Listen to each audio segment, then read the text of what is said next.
If you're here again tonight, thank you for coming back. These true crime stories are told slowly and calmly. For nights when your mind won't settle, I make them to keep you company. Nothing more than that. If this place feels comforting to you, subscribing just means you'll find it again when you need it. This is episode 107. Let's begin. I'm going to tell you a story about a man who was trusted by parents, respected by politicians, admired by neighbors, and welcomed into homes without hesitation. A man who used smiles, handshakes, and community service to build a disguise so effective that it allowed him to murder again and again while people thanked him for his kindness. This is a true crime story about masks, manipulation, and how evil can hide behind the loudest appearance of normal life.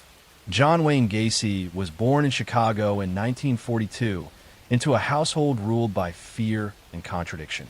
His father was violent, alcoholic, and deeply critical, especially toward John, whom he mocked as weak and worthless. Praise was rare, approval almost non-existent. From a young age, John learned that love was conditional and power came from dominance. He learned to perform, to please, to lie if necessary, and above all, to crave validation. As he grew older, John discovered something important about himself. He was good at talking. He was charming. He could make people laugh, make them feel comfortable, make them trust him quickly. These skills would become the foundation of everything that followed. By his 20s, John had already shown signs of deviant behavior. He was arrested once for sexual assault against a teenage boy and served time in prison. But after his release, instead of being watched closely, he was allowed to rebuild his life almost completely unchecked. He moved back to Illinois, married, started a business, and began integrating himself into the community. This is where the mask became complete. John Wayne Gacy ran a successful contracting company.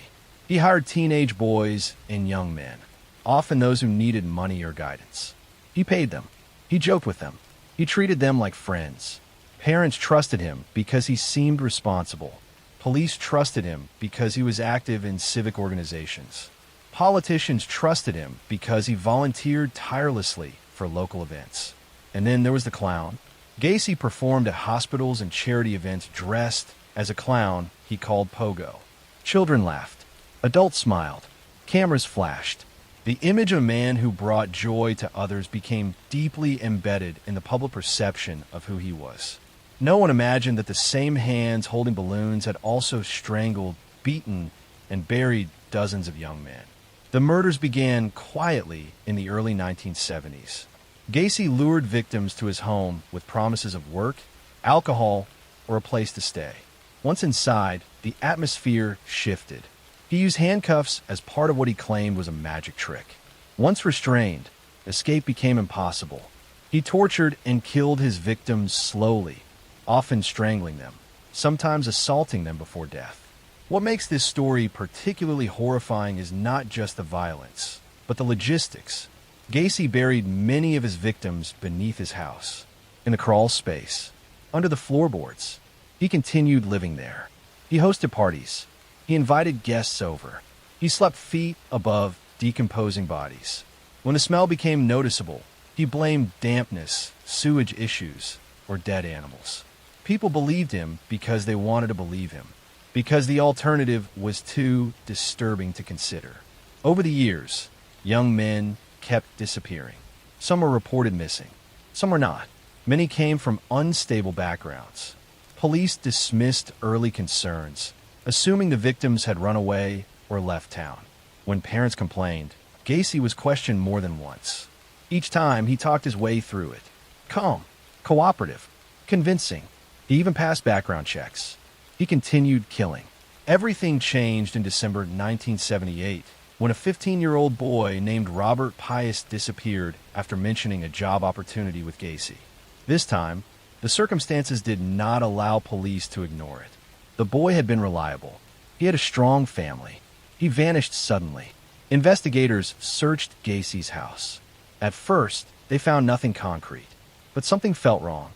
The smell, the inconsistencies in his statements, the sheer number of young men connected to him. Surveillance was established. They watched him closely. During this period, Gacy dumped several bodies into the Des Plaines River, trying desperately to reduce the evidence beneath his home. But it was too late. The walls were closing in.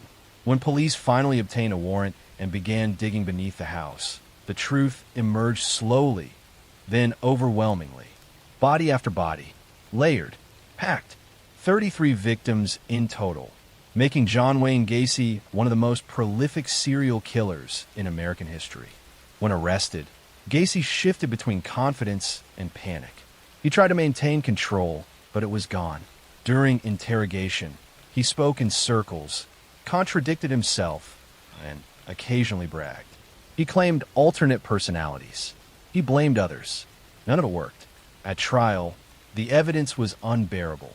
Families sat through descriptions of how their sons had been tortured and killed. The jury convicted Gacy of multiple counts of murder. He was sentenced to death. In prison, Gacy continued performing, this time as an artist. He painted clowns. He sold them. He signed them with his name. Even in confinement, he clung to the identity he believed protected him. John Wayne Gacy was executed in 1994. This story endures not because of spectacle, but because of betrayal. He was not a shadowy stranger.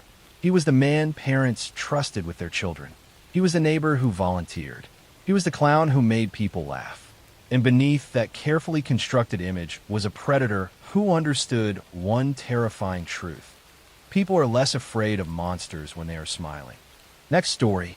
I'm going to tell you a story about a man who lived two lives so completely separated that even those closest to him could not see the line between them. A man who spent his days joking with coworkers and his nights roaming highways looking for people who would never return home. This is a true crime story about patience, repetition, and how ordinary routine can hide extraordinary violence for years. Gary Ridgway grew up in Salt Lake City, Utah, in a household defined by strictness and emotional confusion. His mother was deeply religious, controlling, and intensely focused on cleanliness, particularly sexual purity. Gary's relationship with her was close in a way that felt uncomfortable even to him later in life. His father was distant and often angry. Gary struggled socially from an early age, performing poorly in school and feeling isolated among other children. Despite these difficulties, Gary learned something important very early. He learned how to disappear into routine. As an adult, Gary moved to Washington State and found steady work as a truck painter. It was repetitive, physical labor that suited him. He showed up on time, followed instructions, and rarely complained. Co-workers described him as slow, sometimes strange, but dependable. He married multiple times, blending into suburban life with an appearance so ordinary it made him nearly invisible. While this life unfolded, another one quietly emerged. In the early 1980s, women began disappearing from the Seattle area, particularly along Pacific Highway South. Many of them were young. Many were sex workers or runaways. They lived transient lives, often without strong support systems. Their disappearances did not immediately spark alarm. At first, there was no clear pattern, just absence. But the absences kept accumulating. Gary Ridgway was picking them up. He drove slowly along known areas where vulnerable women gathered. He did not rush. He did not force. He spoke calmly, offering money, conversation, and what appeared to be safety. His car looked unremarkable. His voice was soft.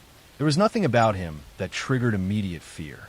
Once the women entered his vehicle, the control shifted. Gary drove them to isolated locations, often wooded areas or riverbanks he had already scouted. He killed them primarily by strangulation, using his hands or ligatures. He stayed with the bodies. Sometimes he returned later. He revisited sites repeatedly, forming a twisted sense of ownership over the places where he left them. This went on for years. Bodies were found sporadically, often badly decomposed. The media began referring to an unknown killer as the Green River Killer, named after the river where several victims were discovered. Task forces were formed. Investigators interviewed thousands of suspects. Tips poured in.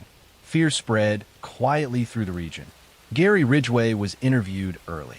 He passed polygraph tests, He cooperated. He blended back into the background. While police searched aggressively, Gary continued killing. He adjusted his methods slightly, moving locations, changing habits, but never stopping. His compulsion was tied to control and ritual. He did not seek recognition. He did not contact police. He did not want fame. He wanted repetition. At home, his wife noticed nothing. At work, he joked and ate lunch with colleagues. The killings continued into the 1990s. Over time, forensic technology improved. DNA analysis became more advanced. Old evidence was re-examined. Tiny traces that once meant nothing began to speak more clearly. In 2001, investigators revisited a piece of evidence from decades earlier, semen collected from a victim's body. This time, the results were different. The DNA matched Gary Ridgway. When police arrested him, there was no dramatic chase, no resistance. Gary was calm. During interrogation, he spoke quietly, often appearing bored. He denied it first, then slowly began admitting details as evidence mounted. What shocked investigators was not just the number of victims, but the clarity with which he remembered them. He remembered names. He remembered locations. He remembered sequences. Gary Ridgway eventually confessed to murdering 49 women, though investigators believe the true number may be higher. He explained that he targeted people he believed would not be missed quickly. He spoke about killing as if describing a routine task. There was no emotional release in his voice, no visible remorse. In 2003, Gary Ridgway pleaded guilty to avoid the death penalty. He was sentenced to life imprisonment without the possibility of parole. In exchange, he agreed to help locate additional bodies. Detectives drove with him to forests and riverbanks where he pointed casually, as if recalling old errands. Families finally received answers. Not closure. Answers. This story is terrifying not because of chaos, but because of consistency. Gary Ridgway killed while maintaining a job, marriages, friendships, and routines. He did not spiral outward. He folded violence inward, fitting it neatly between work shifts and family dinners. He showed how repetition can become camouflage, how boredom can be lethal, how evil does not always scream.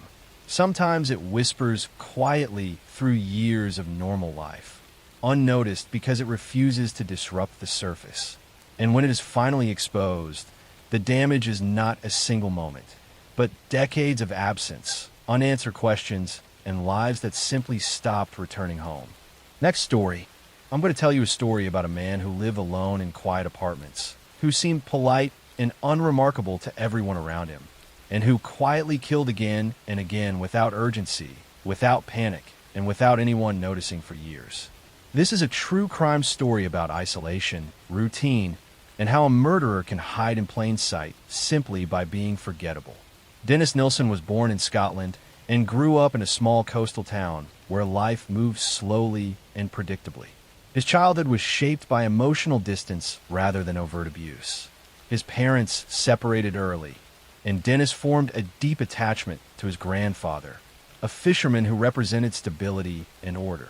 When his grandfather died, Dennis was confronted with death at a young age. Seeing the body laid out calmly, peacefully, that image stayed with him. Death, to Dennis, did not appear frightening. It appeared quiet and controllable. As an adult, Dennis lived a life defined by structure. He served in the British Army, then became a police officer, and later worked as a civil servant. These were roles that required discipline and routine, and he performed them well. He was not impulsive. He did not drink excessively in public. He did not draw attention to himself. Colleagues described him as reserved, sometimes cold, but reliable. Dennis was also deeply lonely. He struggled with his sexuality in a time when being openly gay was dangerous and stigmatized. Relationships were brief and unfulfilling. He feared abandonment more than rejection. Over time, loneliness hardened into something darker. He began to believe that the only way to prevent people from leaving was to ensure they never could. In the late 1970s, Dennis moved into a small flat in London. This is where the murders began. Dennis did not hunt aggressively. He did not stalk strangers in dark alleys. Instead, he waited. He went to pubs, and quietly observed men who were isolated, intoxicated, homeless, or emotionally adrift. He offered them food, alcohol, conversation, and a place to sleep. He appeared safe. He appeared kind. Once inside his flat, Dennis would talk for hours. He wanted company. He wanted presence. He wanted someone who would stay. And when sleep came, he killed them calmly, usually by strangulation or drowning. There was no rage, no panic, just silence. What followed was even more disturbing. Dennis kept the bodies. He washed them, dressed them, sat with them, watched television beside them. He spoke to them as if they were still alive. For him, this was companionship without the risk of abandonment. Death froze people in place. They could not leave. They could not reject him. When decomposition made this impossible, Dennis dismembered the bodies. He stored remains under floorboards, in closets, and sometimes disposed of them slowly, flushing parts down the toilet or burning them. This went on for years. Neighbors noticed strange smells occasionally, but nothing persistent enough to raise alarm. Dennis lived quietly, paid rent, went to work, and blended into the background of the city. Eventually, he moved to another flat. The killings continued. By the early 1980s, Dennis had murdered at least 15 men, possibly more. He kept records. He remembered names. He did not feel hunted. He felt invisible. His capture came not through suspicion, but through plumbing. In 1983, a local drain became blocked. A plumber was called. Inside the pipes, he found decomposing human remains. Police were contacted immediately. When officers arrived at Dennis's flat, they did not find chaos. They found cleanliness, order, and a man who did not run. Dennis Nilsen calmly admitted that the remains were human. He did not resist arrest. During interrogation, Dennis spoke freely. He described his crimes in detail, not with excitement, but with explanation. He corrected investigators when they misunderstood timelines. He wanted his story told accurately. He showed no visible remorse, but also no pleasure. To him, the murders were solutions to loneliness, not acts of cruelty. At trial, the scale of his crimes shocked the country. Dennis was convicted of multiple counts of murder and sentenced to life imprisonment.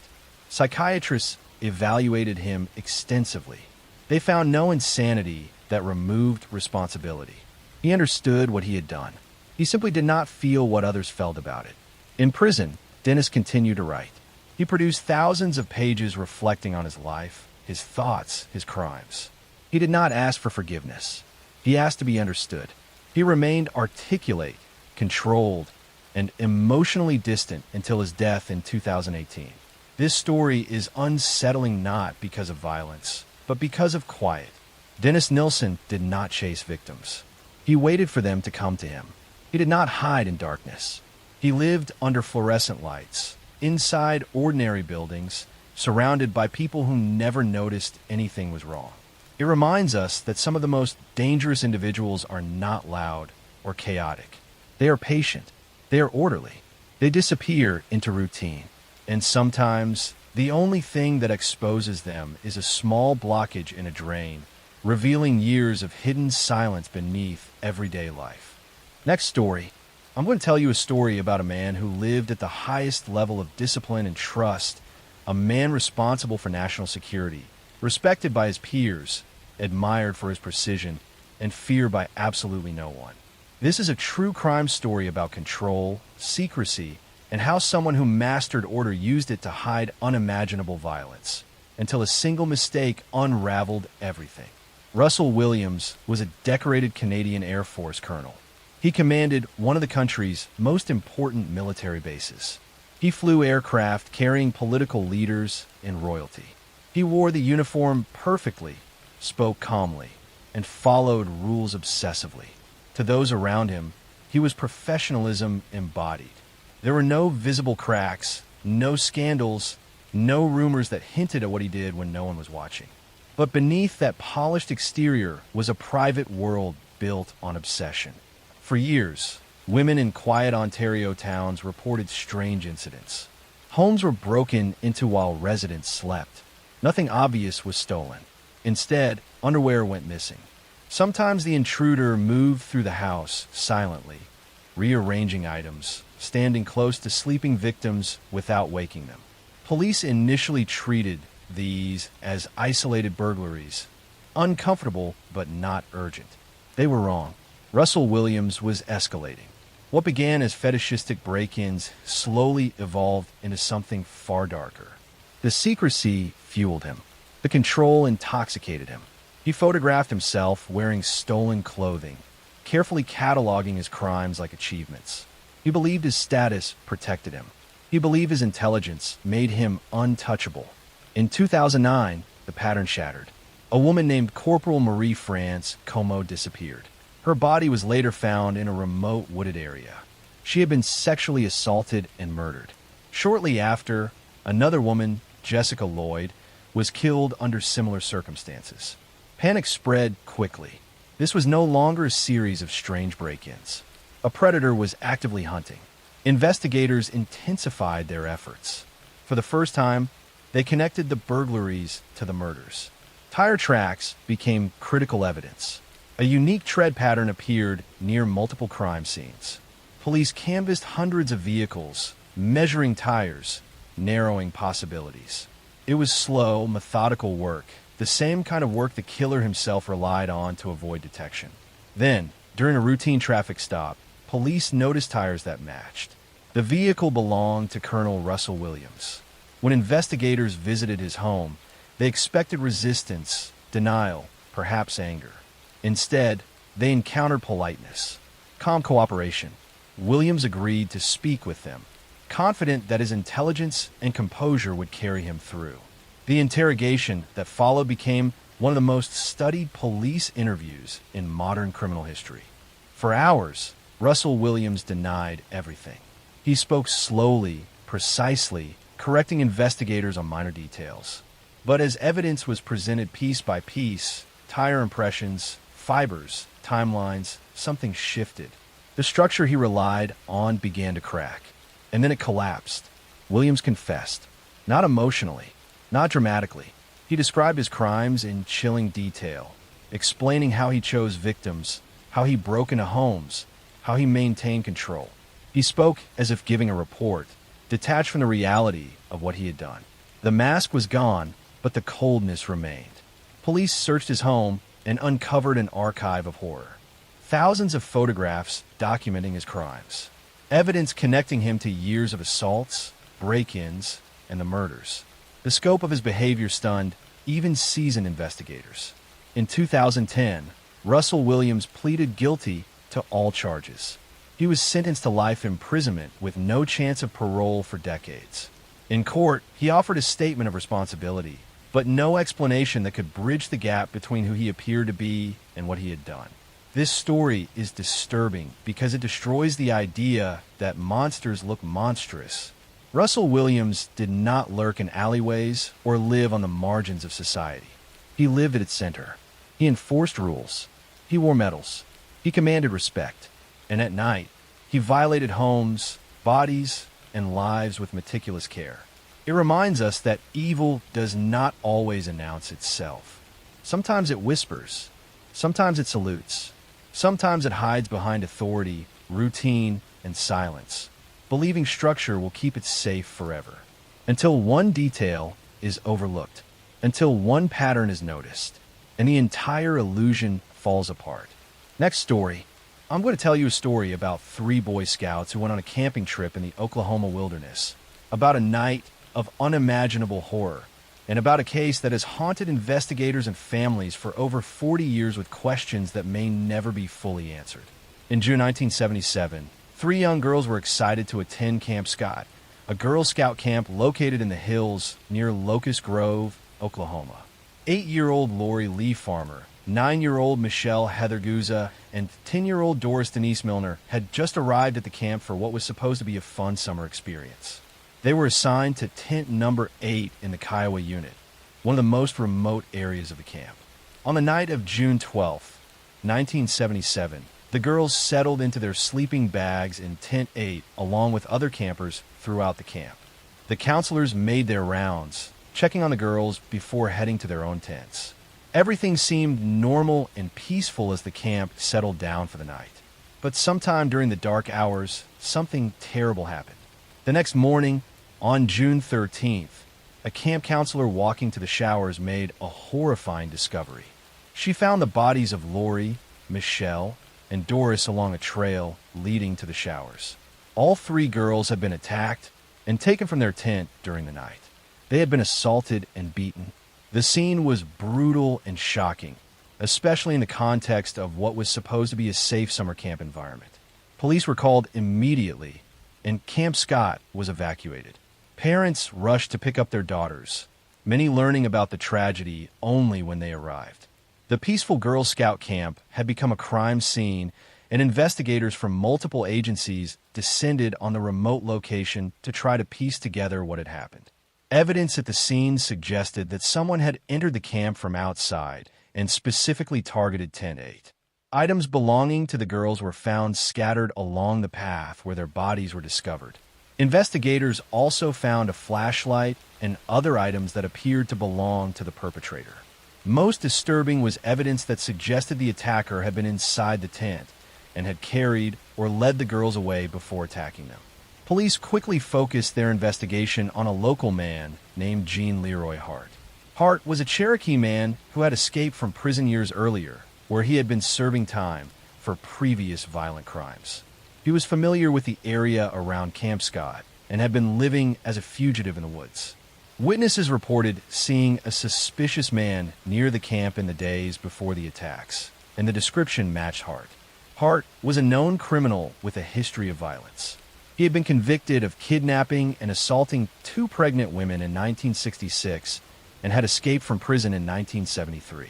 He had been on the run for years, and many people believed he had been hiding in the caves and wilderness around the Camp Scott area. The theory was that he had come across the camp and decided to attack. After an intensive manhunt, Gene Leroy Hart was captured in April 1978, nearly a year after the attacks. He was arrested at a residence where he had been hiding and was charged with 3 counts of first-degree ending of life. The community was relieved that a suspect was in custody, but the legal battle was just beginning. Hart's trial took place in 1979 and became one of the most watched trials in Oklahoma history. The prosecution presented evidence, including hair samples found at the scene that appeared to match Hart, items found near the crime scene that were linked to him, and testimony about his presence in the area. They argued that Hart's history of violence and his familiarity with the wilderness made him the obvious perpetrator. The defense, however, challenged the evidence. They brought in their own experts who questioned the hair analysis and suggested that the evidence had been contaminated or mishandled. They argued that Hart had been unfairly targeted because of his criminal record and that the physical evidence wasn't strong enough to prove beyond reasonable doubt that he was responsible. In March 1979, after lengthy deliberations, the jury found Gene Leroy Hart not guilty on all charges. The verdict shocked many people, especially the families of the victims who believed Hart was responsible.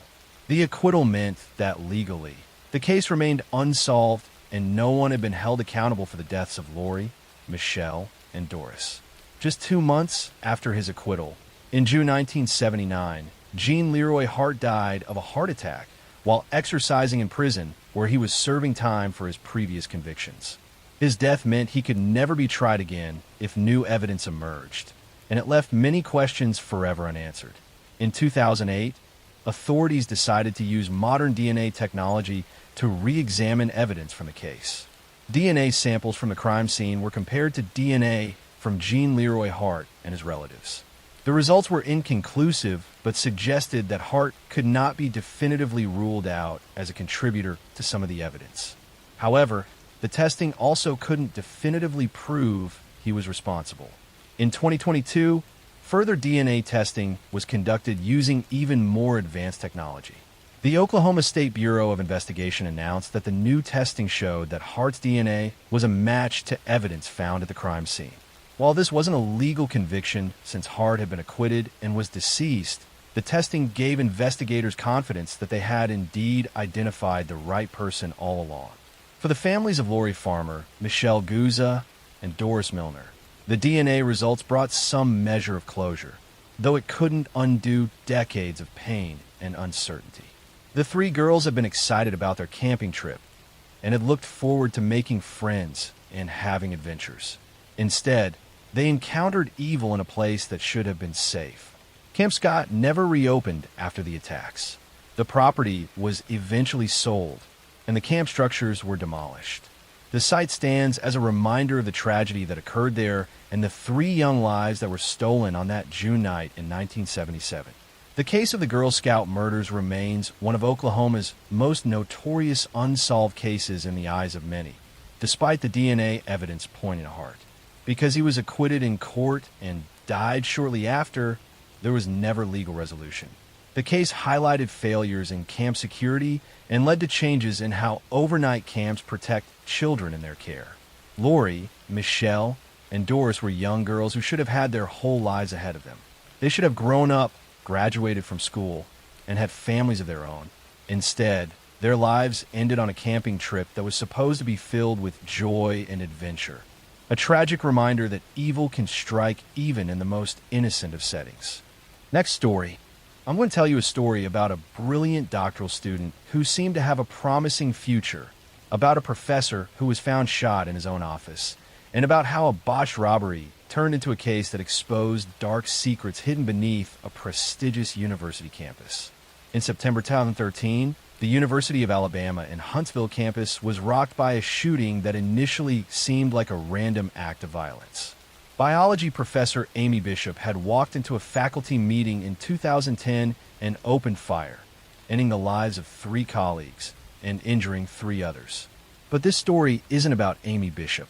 Let me tell you about a different case from a different university. In July 2013, 24-year-old nursing student Lauren Giddings was living in an apartment near Mercer University Law School in Macon, Georgia. Lauren had just graduated from law school and was preparing to take the bar exam.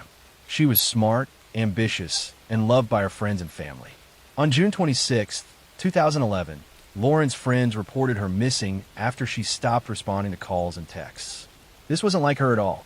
When police went to check Lauren's apartment, they found it locked and seemingly undisturbed. Her car was parked outside, and there were no obvious signs of a break-in or struggle. But Lauren was nowhere to be found.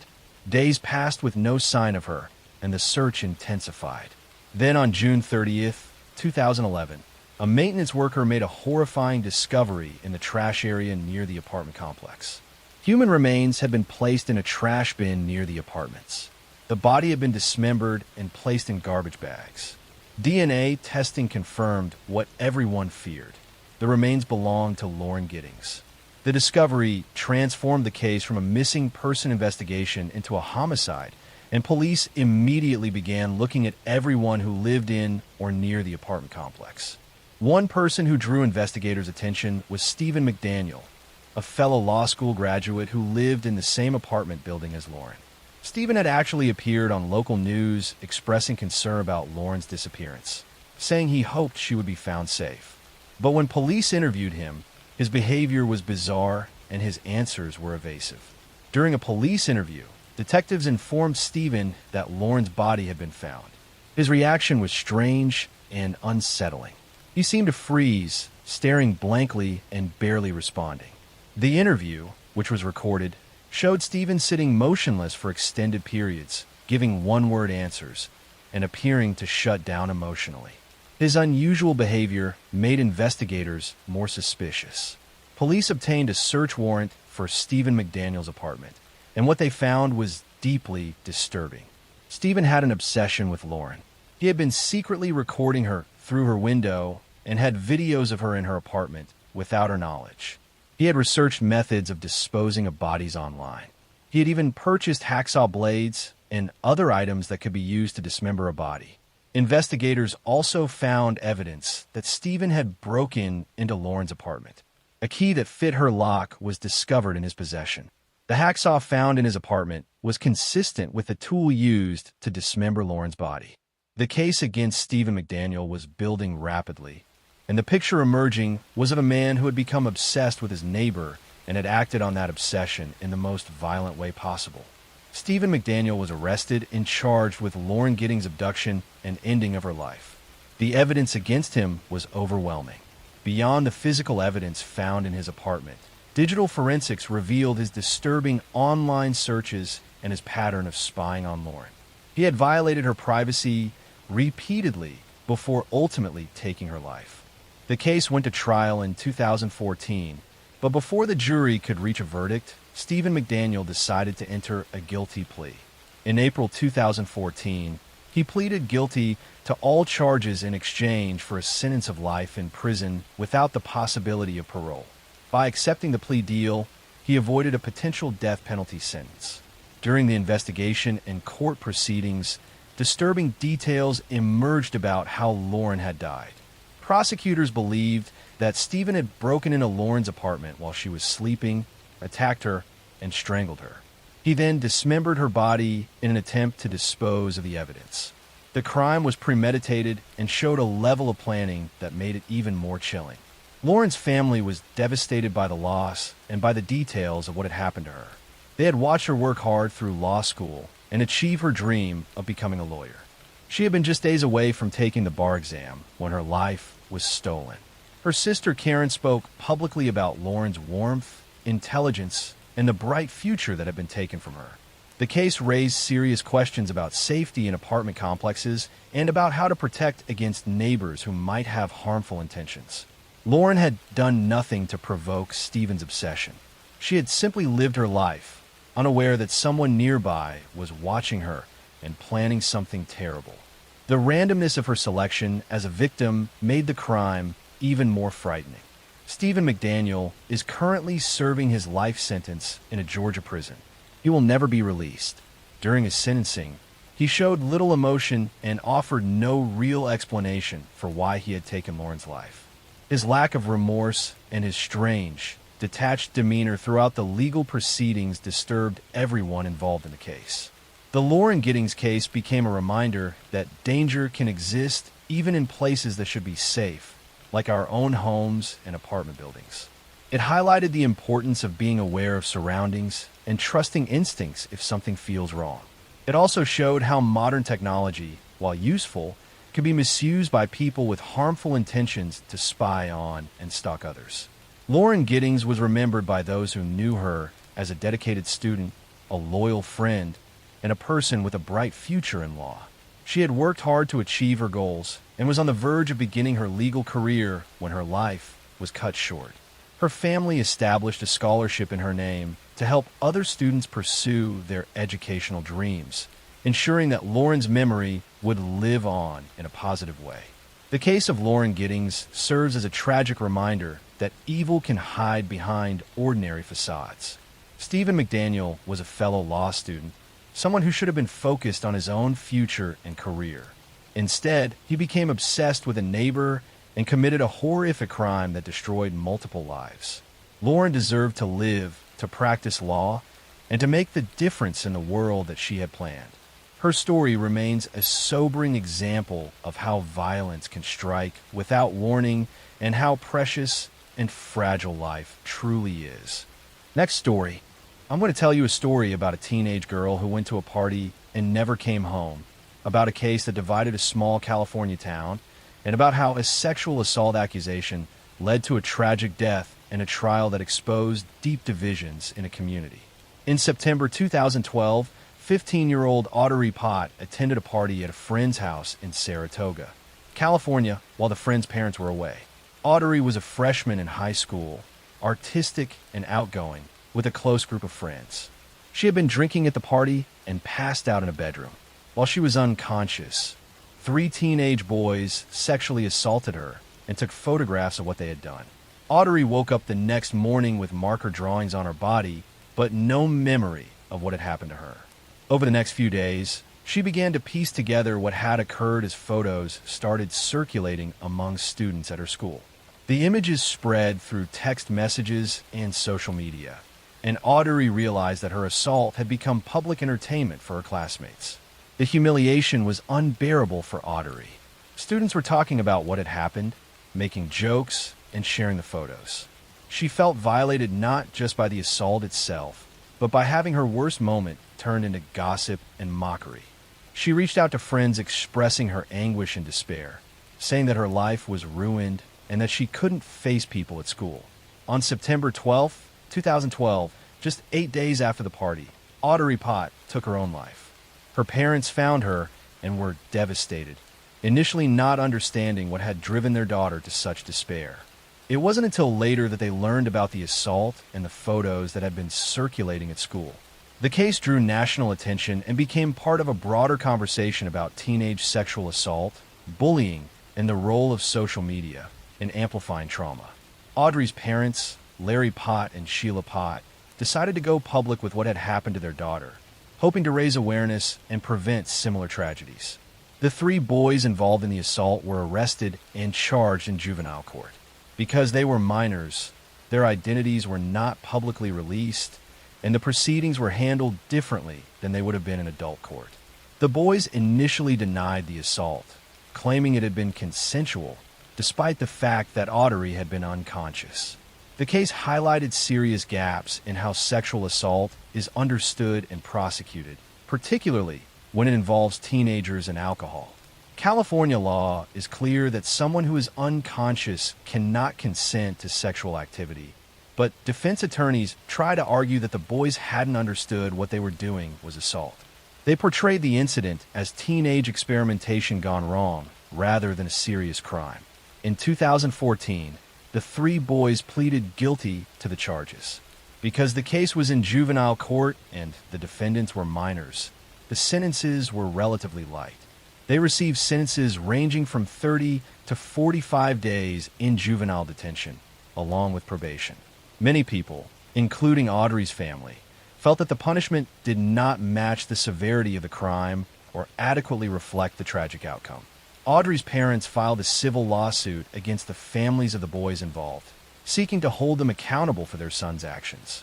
The lawsuit also named the school district, arguing that officials had not done enough to address the culture that allowed such behavior to occur.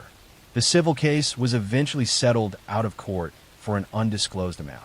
The Audrey Pott case became one of several high-profile instances that exposed how teenage sexual assault was being minimized and how social media was being used to further victimize survivors. Around the same time, a similar case in Steubenville, Ohio, involved high school football players who had assaulted an unconscious girl and shared photos and videos of the assault online. These cases sparked a national conversation about rape culture, particularly in high school settings where athletes or popular students sometimes received preferential treatment. They highlighted how victims were often blamed or shamed, while perpetrators faced minimal consequences. The cases also exposed how social media had created new ways to torment victims by making private assaults into public spectacles. Audrey's parents became advocates for change, pushing for stronger laws and better education about consent and sexual assault. They worked with lawmakers in California to pass legislation addressing the issues highlighted by their daughter's case.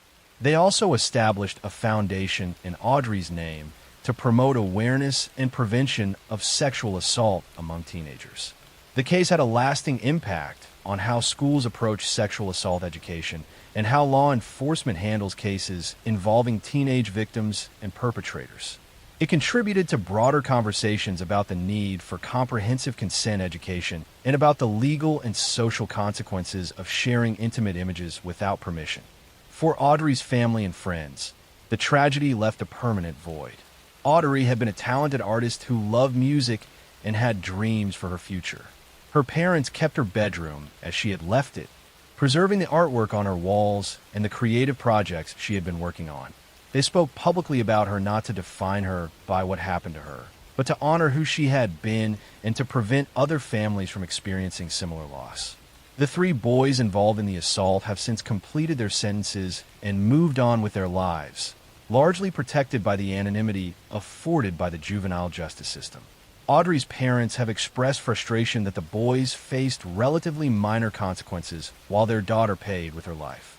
They've spoken about the injustice of perpetrators being able to move forward while victims and their families carry the trauma forever. Audrey Potts' case remains a powerful and tragic example of how sexual assault, victim blaming, and social media can combine with devastating consequences. She was a young girl who went to a party and was victimized twice. First by the assault itself, and then by having that assault made public and turned into entertainment by her peers.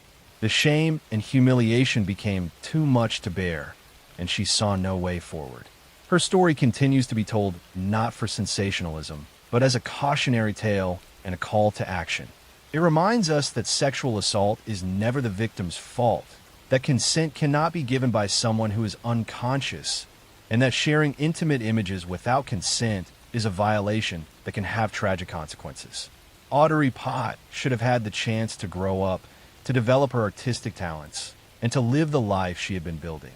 Instead, she became a symbol of the urgent need for change in how society addresses sexual violence and protects young people from harm. Next story.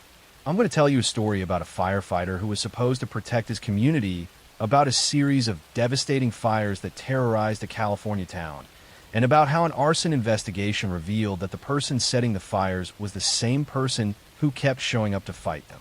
In the 1980s and 1990s, a wave of arson fires swept through California, causing millions of dollars in damage and taking multiple lives. The fires seemed random at first, targeting homes, businesses, and retail stores across different cities. Fire investigators struggled to identify a pattern or motive, but they knew they were dealing with a serial arsonist who was becoming more brazen and dangerous with each fire. The arsonist had a signature method. He used a time delay incendiary device that gave him time to leave the scene before the fire started. The device was simple but effective, a cigarette attached to matches with a rubber band. The cigarette would burn down slowly, eventually igniting the matches, which would then ignite whatever flammable materials had been placed nearby. This gave the arsonist a window of several minutes to be far away when the fire actually started. Between 1984 and 1991, this arsonist set nearly 2,000 fires across California. The fires destroyed homes where families slept, retail stores and shopping centers, and even a hardware store where 4 people died trapped inside. The death toll continued to rise, and investigators were under immense pressure to catch the person responsible before more lives were lost. Fire investigators from multiple jurisdictions began working together, sharing information about the fires and looking for connections. They noticed that many of the fires were set in retail stores, often in areas where flammable products were stored. They also noticed that the fires frequently occurred in locations near the arsonist's apparent comfort zone, suggesting he was someone who was familiar with the area. One name that kept appearing in the investigation was John Leonard, or a fire captain and arson investigator for the Glendale Fire Department, or was actually one of the investigators working on the arson cases. He was respected in his field, had written articles about fire investigation, and regularly attended conferences about arson detection. He seemed like the perfect person to help catch the serial arsonist. But investigators began to notice something strange. John had been present at or near many of the fires, either responding as a firefighter or attending in his capacity as an arson investigator. At first, this didn't seem unusual since it was his job to investigate arsons. But the pattern was too consistent to be coincidental. Fires seemed to happen in areas where was attending conferences or training sessions. The breakthrough came when investigators discovered that had written a manuscript for a novel about a serial arsonist. The book, titled Points of Origin, told the story of a firefighter who secretly set fires and then investigated them. The details in the fictional account were disturbingly similar to the real fires happening across California. The protagonist in Orr's novel used the same time delay cigarette device that the real arsonist was using. Investigators obtained a search warrant for Orr's home and car. In his vehicle, they found materials that could be used to make incendiary devices, including cigarettes and rubber bands. They also found evidence that had been tracking his own fires, keeping notes about which ones had been successful and which had been discovered before causing significant damage. The evidence was overwhelming. John, the fire captain who was supposed to be catching the arsonist, was actually the arsonist himself. He had been setting fires for years, then showing up to investigate them or fight them, enjoying the chaos and attention that came with each blaze. He had even written a book about it, thinly disguising his own crimes as fiction. In 1992, John Orr was arrested and charged with multiple counts of arson. As investigators dug deeper, they connected him to more and more fires, including the 1984 fire at a hardware store in South Pasadena that had killed 4 people, including a 2-year-old child and her grandmother. The realization that a trusted fire official had been responsible for so much destruction and death shocked the firefighting community. Orr's trial began in 1998. The prosecution presented evidence of the fires, the incendiary devices, and the manuscript that described crimes only the arsonist could know about. They argued that Orr had set fires to create excitement in his life and to make himself seem important as the investigator who could solve these cases. Some experts suggested he had a psychological need for attention and control. The defense tried to argue that the evidence was circumstantial and that Orr's manuscript was just fiction, not a confession. They claimed that other people could have been responsible for the fires and that Orr was being targeted because he was a fire investigator who had made enemies. But the evidence was too strong and the patterns were too clear. In 1998, John Orr was convicted of 4 counts of ending lives through arson for the hardware store fire that killed 4 people. He was also convicted of multiple other arson charges. He was sentenced to life in prison without the possibility of parole, plus additional consecutive sentences for the other arsons. In a separate federal trial, he was convicted of additional arson charges and received more prison time. John Orr is currently serving his life sentences in a California state prison. He has maintained his innocence over the years, claiming he was wrongly convicted despite the overwhelming evidence against him. His case became one of the most famous examples of a firefighter arsonist, a phenomenon that, while rare, represents a complete betrayal of public trust. The fires John Orr set destroyed hundreds of homes and businesses and took at least 4 lives. Families lost everything they owned. Children lost parents and grandparents. Communities lived in fear, not knowing when or where the next fire would strike. And all of this destruction was caused by someone who had taken an oath to protect people from fire. The case of John Orr revealed the dark side of someone who became addicted to the excitement and power that came with fire. He couldn't just fight fires, he needed to create them. He couldn't just investigate arsons, he needed to be the arsonist. His need for control and attention led him to betray everything he was supposed to stand for, turning him from a protector into one of California's most destructive criminals. The firefighting community was shaken by Orr's crimes, which damaged public trust in fire departments. But it also led to better screening and psychological evaluation of firefighters and investigators to identify warning signs of this kind of dangerous behavior. John Orr's legacy is one of betrayal, destruction, and lives lost, a reminder that sometimes the greatest danger comes from those we trust most to keep us safe. Next story. I'm going to tell you a story about a wealthy businessman who seemed to have a perfect life, about a wife and mother who disappeared without a trace, and about how a case that went unsolved for decades was finally cracked when new witnesses came forward with the truth they had been too afraid to tell. In May 1983, Linda McClelland was a 31-year-old woman living in Simsbury, Connecticut, with her 3 young children. She had been going through a difficult divorce from her husband, Robert McClelland, a successful businessman. The divorce was contentious, with disputes over custody of the children and division of assets. On May 24, 1983, Linda dropped her children off at school and then vanished. She was never seen again.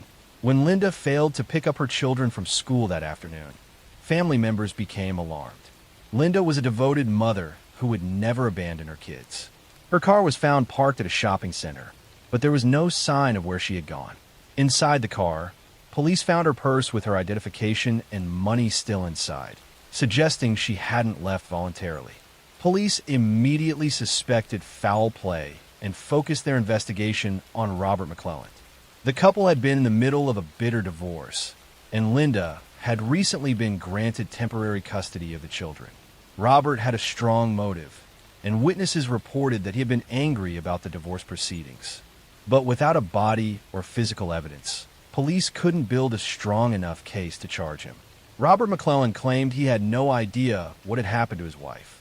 He said he had been at work on the day she disappeared and suggested that Linda might have simply decided to leave and start a new life somewhere else. But everyone who knew Linda rejected this theory.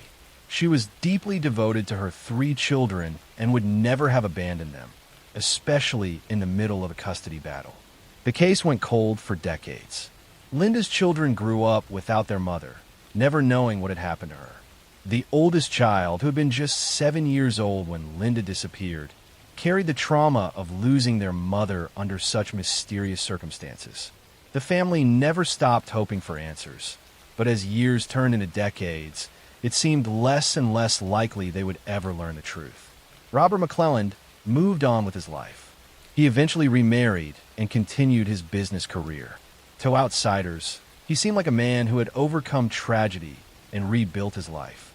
But people close to the case never forgot about Linda, and some investigators remained convinced that Robert knew more than he was saying. Then in 2020, nearly 40 years after Linda disappeared, the case suddenly broke open. New witnesses came forward with information they had been too frightened to share decades earlier. These witnesses were people who had been close to Robert McClellan at the time of Linda's disappearance, and they had damaging information about what had really happened. One witness revealed that Robert had confessed to taking Linda's life. According to this person, Robert had admitted that he killed Linda and disposed of her body in a location where it would never be found. The witness had kept this secret for decades out of fear of Robert and concern about not being believed, but finally decided to come forward as time passed and Robert aged. Additional witnesses provided information about Robert's behavior around the time of the disappearance. They described him acting suspiciously and making statements that suggested he was involved in Linda's vanishing. Some witnesses said Robert had asked for help disposing of evidence, or had been seen cleaning his car obsessively in the days after Linda went missing. Armed with this new testimony, police reopened the investigation. In September 2020, they arrested 80-year-old Robert McClellan and charged him with taking his wife's life.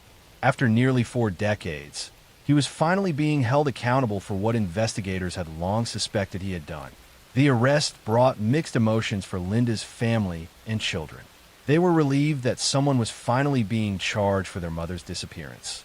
But they were also heartbroken knowing they would never get their mother back, and that they had lived most of their lives without knowing the truth. They also had to face the reality that their father was accused of taking their mother's life. Robert McClellan's case went to trial in 2023. The prosecution presented the testimony of witnesses who said Robert had confessed to the crime decades earlier. They presented evidence about the timing of Linda's disappearance and Robert's behavior afterward. They argued that Robert had a clear motive, given the contentious divorce and custody battle, and that he had killed Linda to avoid losing his children and having to pay support. The defense argued that the case was based on decades-old memories and that the witnesses weren't credible. They pointed out that Linda's body had never been found and that there was no physical evidence linking Robert to her disappearance. They suggested that without a body or forensic evidence, the prosecution's case was based on speculation and unreliable testimony from people with potentially questionable motives. The trial was emotional, with Linda's children now adults testifying about growing up without their mother and living with the uncertainty of not knowing what had happened to her. They spoke about birthdays and graduations and weddings that their mother had missed, and about the hole in their lives that had never been filled. In 2023, after hearing all the evidence, the jury found Robert McClellan guilty of manslaughter in connection with Linda's death. While prosecutors had argued for a conviction on stronger charges, the jury settled on manslaughter, perhaps reflecting the challenges of prosecuting a 40-year-old case without physical evidence. Robert was sentenced to prison, and while the sentence couldn't undo decades of pain, it brought some measure of justice for Linda and her family. Linda McClellan's body has never been recovered. Despite the conviction, Robert McClellan has never revealed what he did with her remains or where she might be found. This has prevented Linda's family from having a proper burial, and achieving complete closure. They continue to hope that someday they might be able to lay Linda to rest with dignity.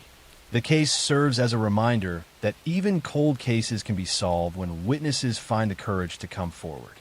It took nearly 40 years, but the truth about Linda McClellan's fate finally emerged. She was a mother who loved her children and who was taken from them by someone who should have protected her.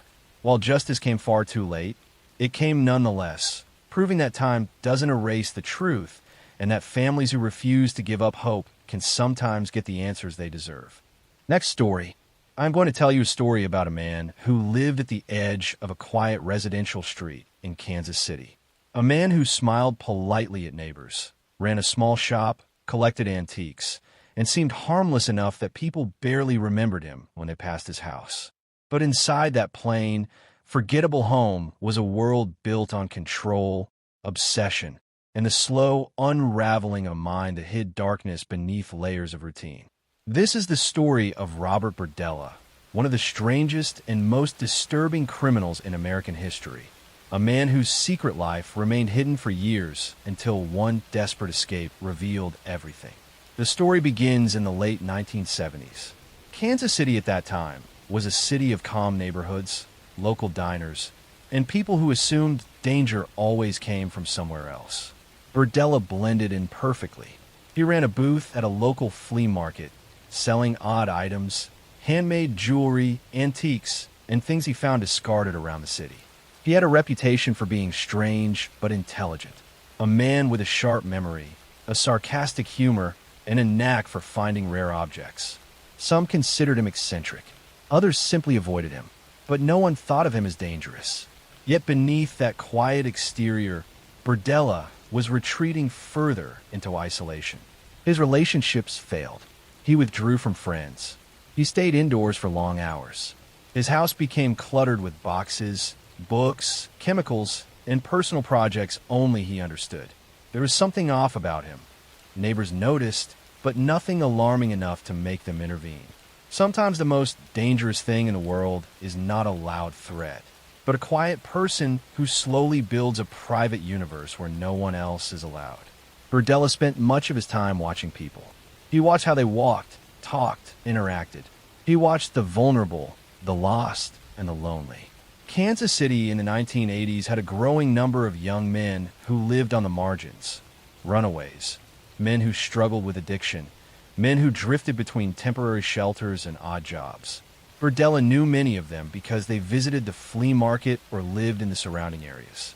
He offered them food sometimes, or small amounts of money, or the promise of jobs. He positioned himself as someone helpful, someone harmless, someone who could be trusted. And that is how the disappearances began. The first man to vanish around Berdella's orbit was a young cook from a nearby restaurant. He had been struggling financially, and Berdella offered him a place to stay. After that night, he was never seen again. His friends assumed he moved away. Runaways were common in the area, and police did not have the resources to track every missing adult. Berdella said nothing. He simply continued his life, vendor by day, collector by night, predator in the shadows. Over the next several years, more young men disappeared. Some had been last seen talking to Berdella. Others were known to have visited his house. But each case looked like another transient leaving town. These were men with complicated lives, unstable backgrounds, no fixed routines. Families looked for them, but without proof of foul play, the cases dissolved into silence. Meanwhile, Berdella's behavior inside his home grew darker. He wrote in journals. He kept lists. He treated people not as human beings, but as objects in an experiment he believed he could control. The isolation deepened his obsessions, and the walls of his home became a barrier that separated him entirely from reality. He convinced himself he was smarter than everyone else. He believed he would never get caught. He believed that people who lived unstable lives would never be missed long enough for anyone to trace them back to him. But arrogance is often what brings people like him down. In April 1988, something happened that Berdella never expected. A young man escaped from his house. He ran into the street wearing almost nothing, terrified, bruised, and in shock. A passerby found him and called police immediately. Officers arrived, expecting perhaps a domestic dispute or an argument.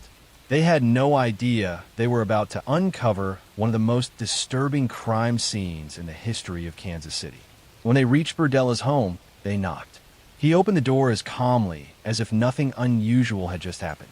He tried to talk his way out of it, offering explanations that made no sense, acting confused, playing the harmless, eccentric neighbor.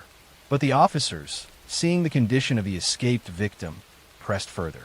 They entered the house and froze. The interior was a maze of clutter, boxes, tools, photographs, chemicals, devices, and journals. Nothing about it felt normal. Nothing felt safe. The deeper officers went into the house, the worse it became. They found rooms that looked like laboratories. They found items that looked designed for control. They found Polaroids, hundreds of them, images of men who had disappeared over the years. Some alive, some injured, some never seen again. In an instant, every missing person case that had once seemed like another runaway suddenly had a connection. Burdella was the link. Police sealed the house and began a search that lasted days. They uncovered evidence that confirmed the darkest suspicions. They found belongings of victims. They found tools. They found diaries where Burdella had documented actions with chilling precision. Page after page, written in neat handwriting, showing that for him everything had been planned, organized, and controlled. He saw people as experiments, as objects, as projects. News spread quickly. The quiet man from the flea market was suddenly at the center of a national story. Reporters filled the street. Neighbors watched in disbelief as boxes of evidence were carried out of the house. Families of missing men came forward. Old police reports were reopened. The city realized that for almost a decade, a predator had lived among them, hidden in plain sight, protected not by intelligence alone, but by the painful truth that society often overlooks people who live unstable lives. In court, Burdella tried to present himself as misunderstood. He claimed that some victims participated willingly. He claimed the missing men had chosen their fate, but the evidence showed otherwise. His journals showed otherwise. The photographs showed otherwise. And the survivors who had fallen into his orbit described a man who switched between calm friendliness and cold detachment with no warning. The trial ended with a life sentence. Then another, and another. He would never walk free again. In prison, Burdella remained an enigma. He cooperated with some investigators, but never expressed genuine remorse.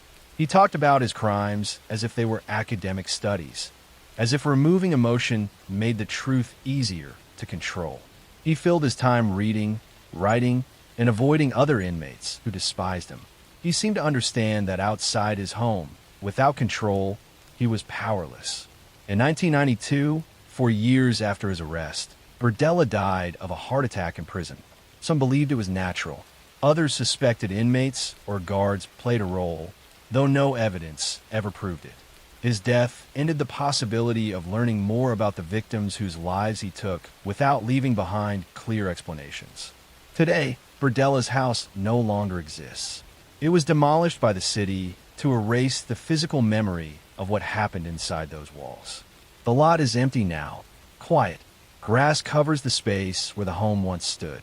People walk past without knowing what once happened there, without realizing that behind those walls, a man who looked unremarkable had lived a double life so dark that even investigators had difficulty understanding the full scope of it. The case remains one of the most disturbing examples of how someone can hide in plain sight. A man who sold trinkets at a flea market by day, while at night he drifted into a world built entirely on domination and secrecy. He did not rely on charm alone.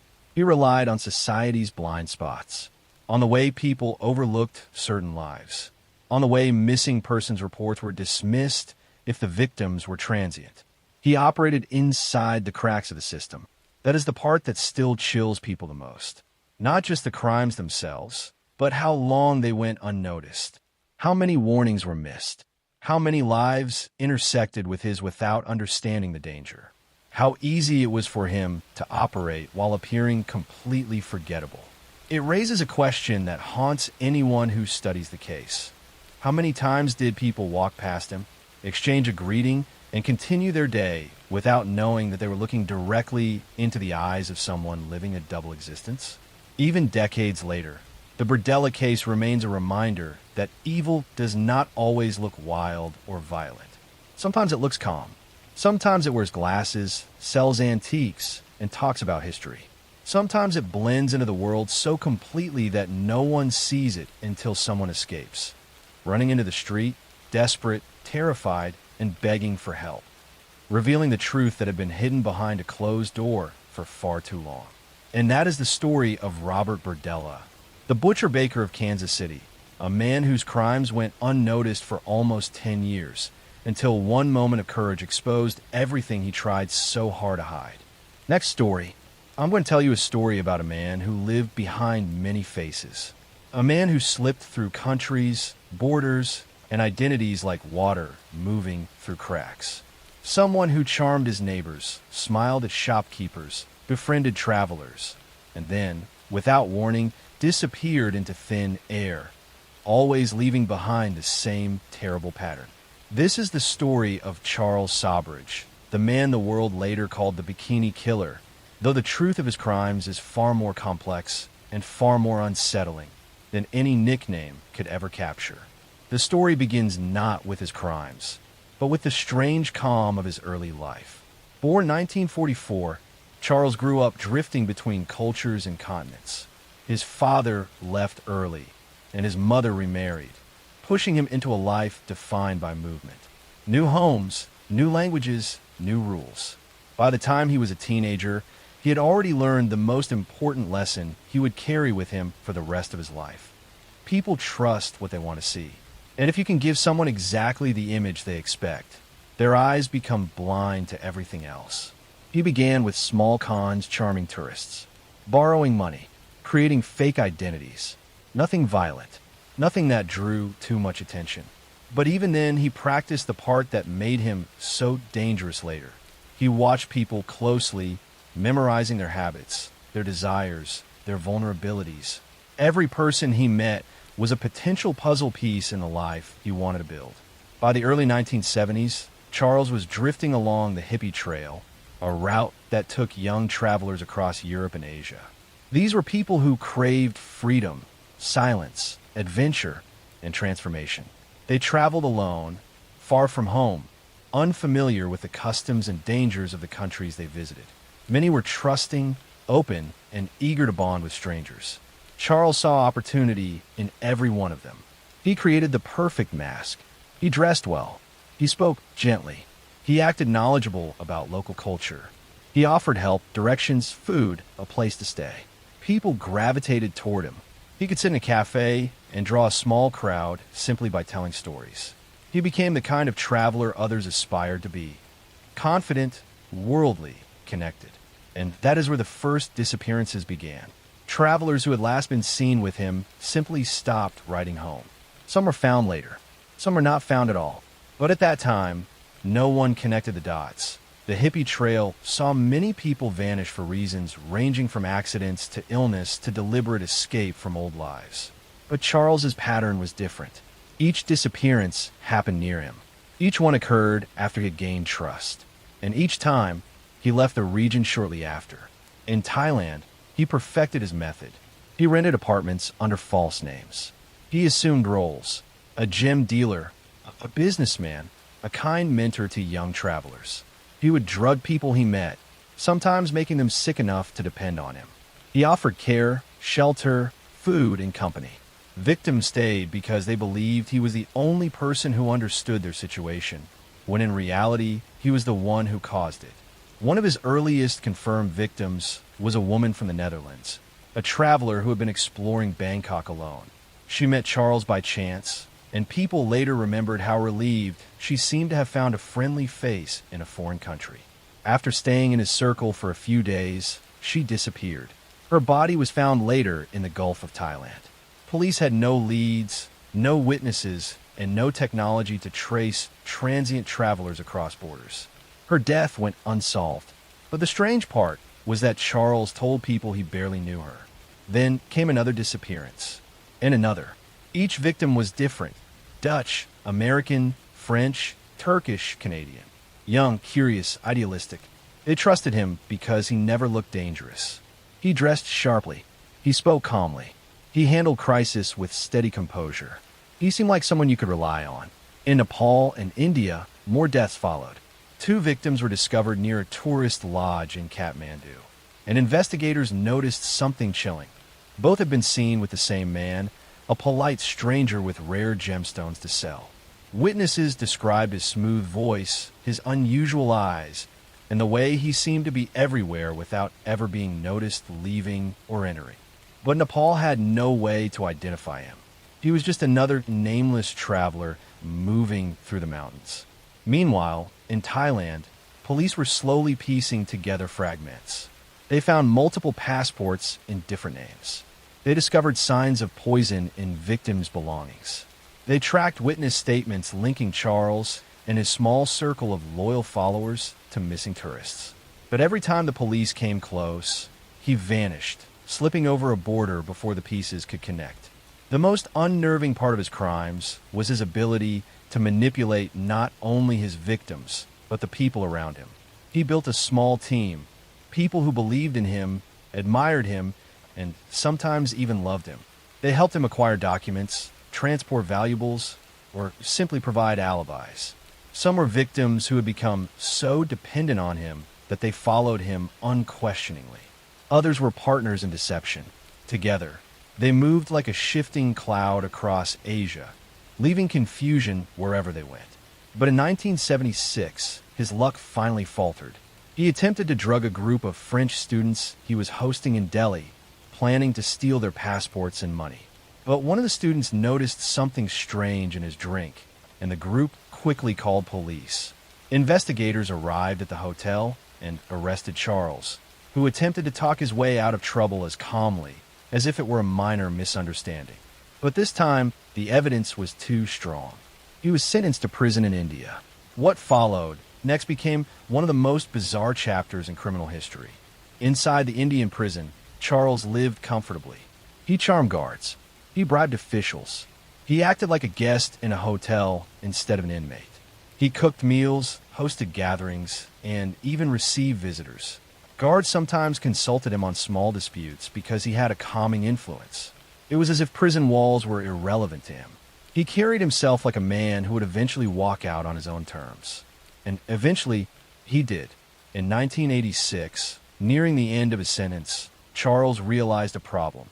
If he were released, he would be extradited directly to Thailand, where he faced a much harsher punishment.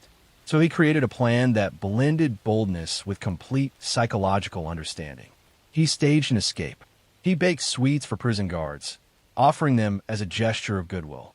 Inside the sweets was a mild sedative, not strong enough to cause alarm, just enough to blur their senses. Then he climbed over the prison wall in full view of multiple witnesses. He didn't run. He didn't hide. He walked away calmly. The prison scrambled. The escape blew up in the press. And Charles, knowing the police would search for him aggressively, simply waited. It took them exactly 10 days to catch him again. And that was the point. Under Indian law, an escape extended his prison sentence. That meant he could remain safely in India, avoiding extradition to Thailand until the statute of limitations on his charges expired. By the time he finished his extended sentence, Thailand could no longer prosecute him. He walked out of prison a free man.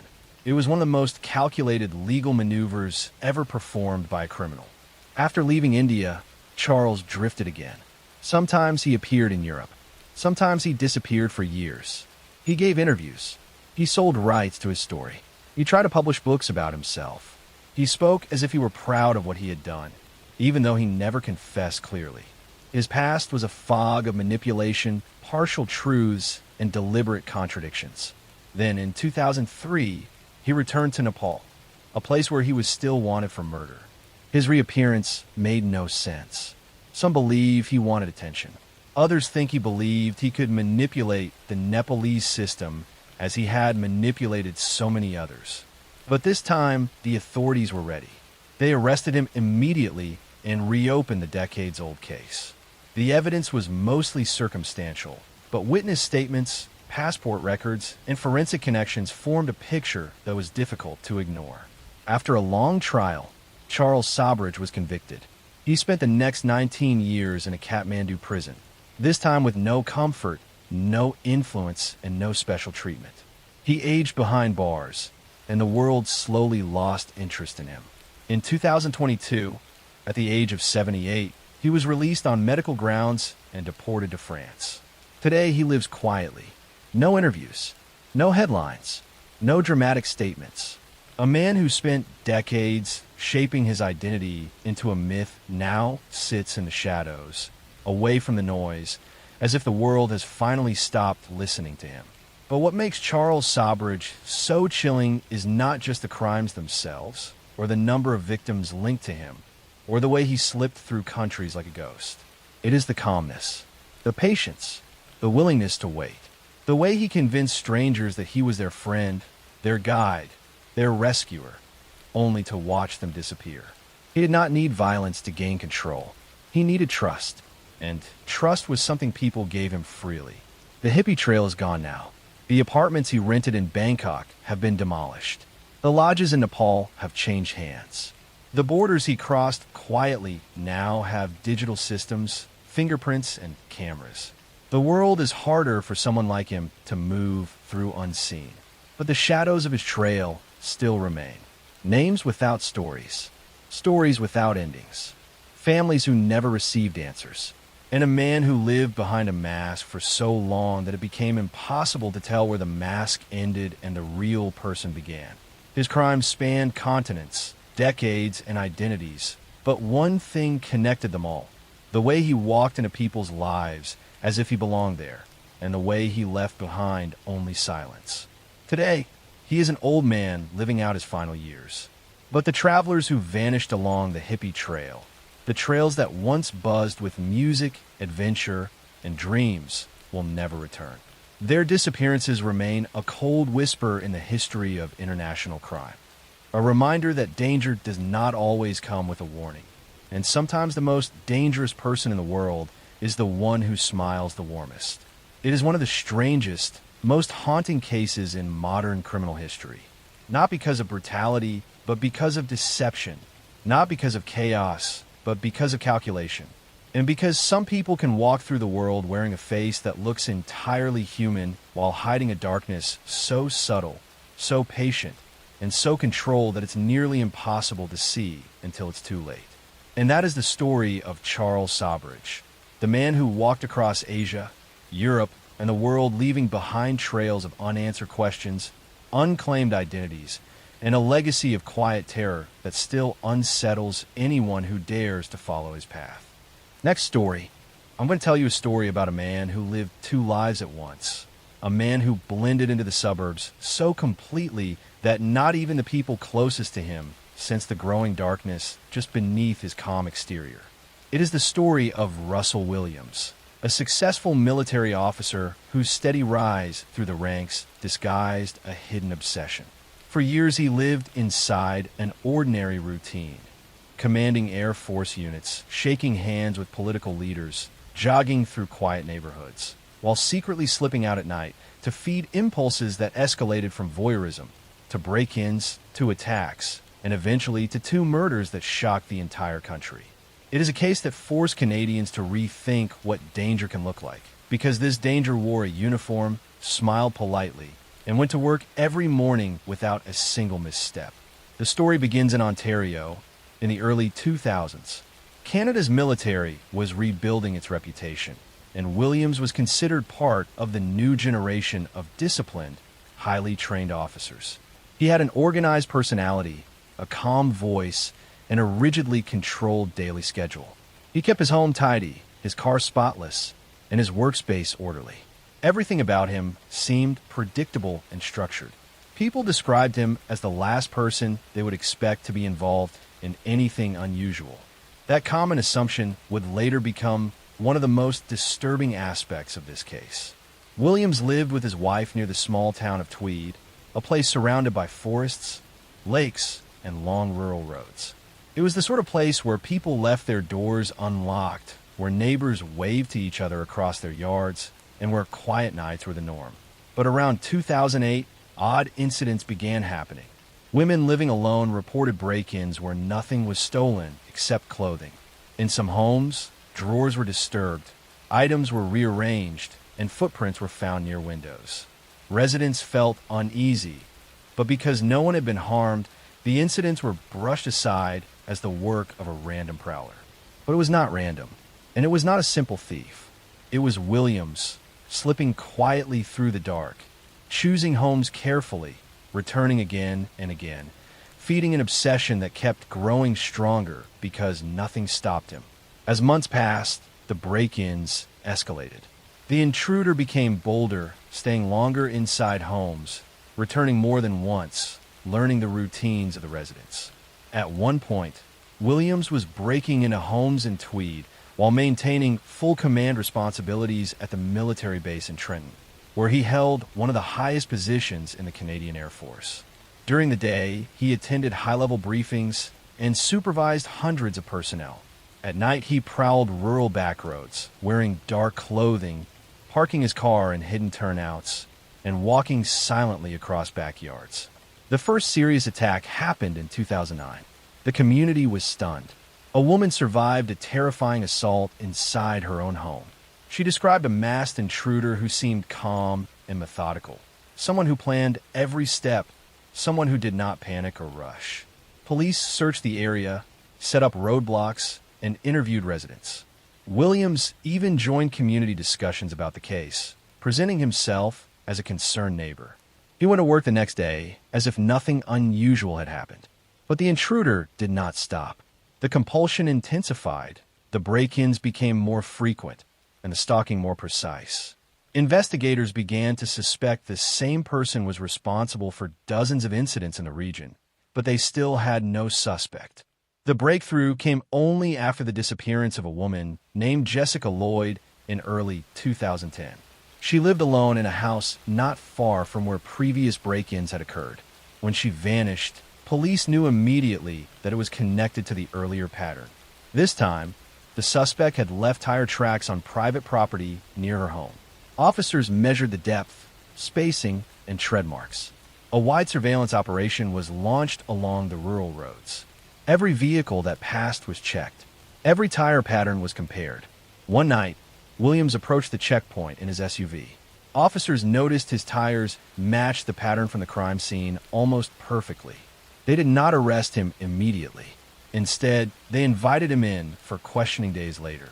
Williams agreed, believing he could talk his way through anything. He had done it all his life. The interview began calmly. Detectives asked him routine questions. They watched his posture, his breathing, the way he avoided certain topics. They noticed something else. He was trying too hard to appear relaxed. Eventually, they asked him about his tires.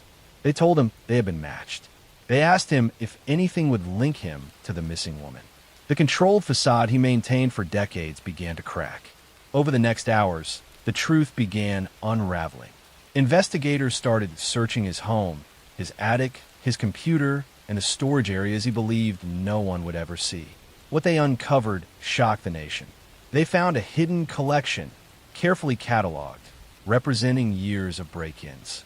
They found evidence that linked him to not just one disappearance, but multiple attacks. They found patterns showing how long the obsession had been growing. Williams had been living a double life, so well constructed that even his wife, his colleagues, and his closest friends had no idea. He eventually led police to the remote location where he had left Jessica Lloyd. It was in a barren rural area outside his town, a place he knew well from years of nighttime drives. The landscape was quiet, isolated, and undisturbed, the kind of place where a person could go unobserved for hours. His calm demeanor throughout the investigation unnerved detectives. There was no rush, no panic, just an unsettling stillness. The trial never happened because Williams pleaded guilty to every charge. The courtroom listened in stunned silence as the list of crimes was read out loud. The military removed all traces of his service. His uniform was burned. His rank was stripped. His awards were destroyed.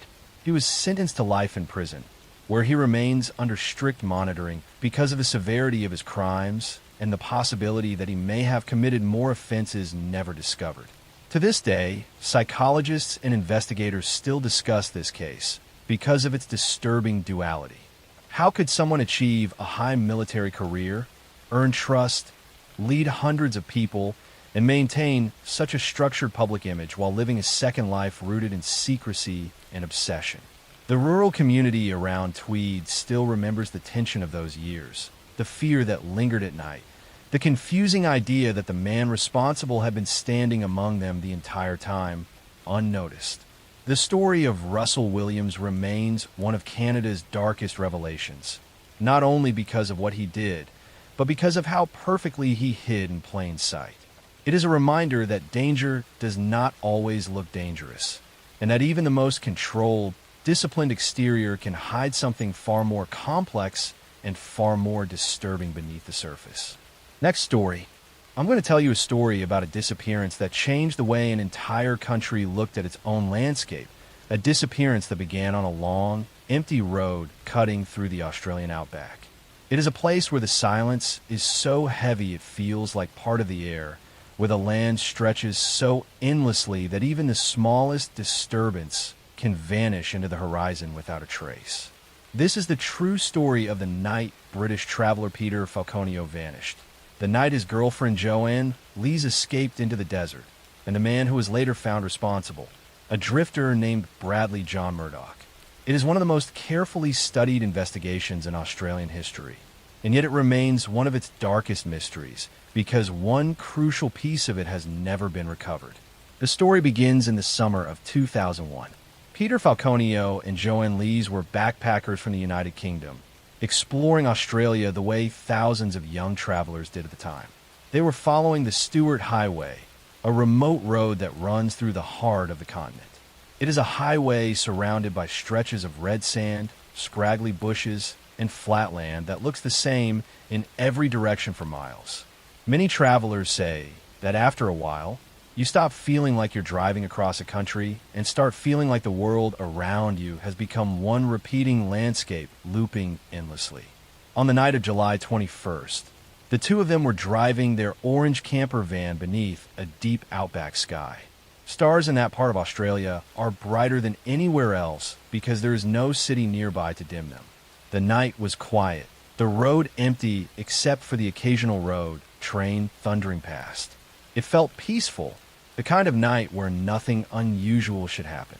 But behind them, a white four-wheel drive vehicle trailed them for miles. It got closer, then farther, then closer again. It flashed its lights, signaling them to pull over. The driver claimed something was wrong with their exhaust pipe. What happened after that moment became the center of one of the largest investigations the Northern Territory ever conducted. In the minutes that followed, Peter stepped out of the van. Joanne heard a sudden loud noise. She never saw Peter again. She was tied and restrained by a man she had never seen before, a man she sensed was completely comfortable in the darkness around them. She eventually escaped, running into the night, stumbling through bushes and thorny scrub, cutting her hands and knees while crawling deep into the shadows. She hid there for hours, terrified, listening to footsteps and movements as the man searched with a flashlight. She remained still, breathing as quietly as she could, trying to blend into the landscape. Eventually, after what felt like an entire night, she saw headlights in the distance. A passing truck. She ran onto the road and was rescued. When police arrived, the empty land gave them nothing. Peter was gone. The attacker was gone. The white vehicle was gone. Even footprints were fading quickly in the shifting dust. The investigation launched immediately. Police combed the roadside, searched for tire tracks, interviewed every driver who had been seen in the region. But the Northern Territory is vast, and the Stuart Highway alone stretches more than 2,000 kilometers. The case quickly became international news. Back in the United Kingdom, Peter's family pleaded for information. In Australia, people argued over what might have happened.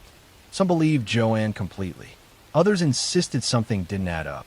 The absence of a body, the lack of clear evidence, and the remoteness of the outback created countless theories. But detectives noticed something early on. The attack had been precise. It seemed like someone who knew the area intimately, someone comfortable with long roads, someone used to traveling alone at night.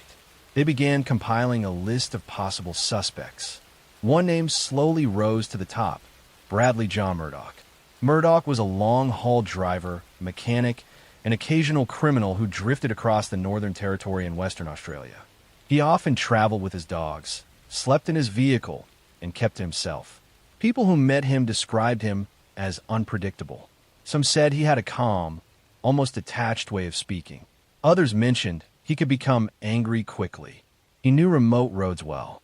He knew how to navigate the bush. And he knew how easily someone could disappear in the outback without anyone noticing. Investigators began matching the timeline. Murdoch had been seen near Alice Springs days before the attack. He had been spotted driving a white four-wheel drive vehicle similar to the one Joanne described. And, perhaps most importantly, surveillance footage from a roadhouse captured a tall man resembling him around the same period. As detectives built their case, they started to focus heavily on this one suspect. The real breakthrough came months later, when forensic teams examined Murdoch's vehicle. Inside, they found a tiny sample of Joanne's blood. It was not visible to the naked eye. It required serious forensic work to detect. But that single drop linked Murdoch directly to her. It was a critical piece of evidence in a case where almost everything else had vanished into the landscape. The DNA match changed the direction of the investigation permanently. Detectives then uncovered that Murdoch had cut his long hair shortly after the date of the disappearance. They learned he had altered his routines, avoided old acquaintances, and appeared nervous during stops on the road.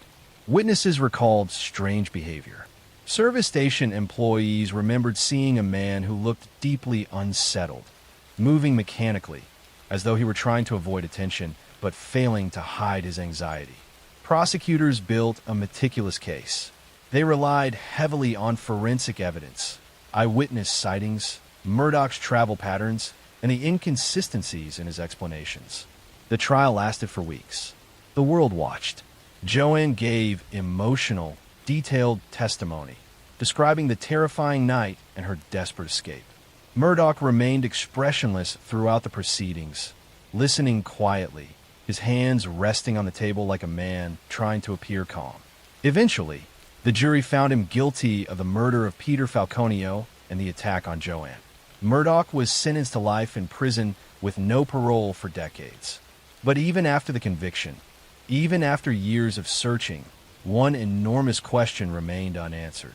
Where was Peter's body? Despite exhaustive searches involving helicopters, dogs, drones, forensic experts, and volunteers, no trace of him was ever found. The outback size made the challenge almost impossible. The desert changes constantly. Winds erase tracks. Animals scatter remains. The land recovers from disturbance faster than people imagine. Some areas are so remote that even today, few people walk there in an entire year. Murdoch never confessed. He never admitted involvement. He never guided investigators to the body. He has remained silent for more than 20 years. Some believe he will take the secret to his grave. This case has remained one of Australia's most haunting true crime stories, not because of its violence, but because of its emptiness. The empty road, the empty desert, the unanswered questions, the empty space where a loved one should have been recovered. It is a story about a landscape that can hide anything and a man who understood that landscape better than most. Next story, I'm going to tell you a story about a man who never stayed in one place for long.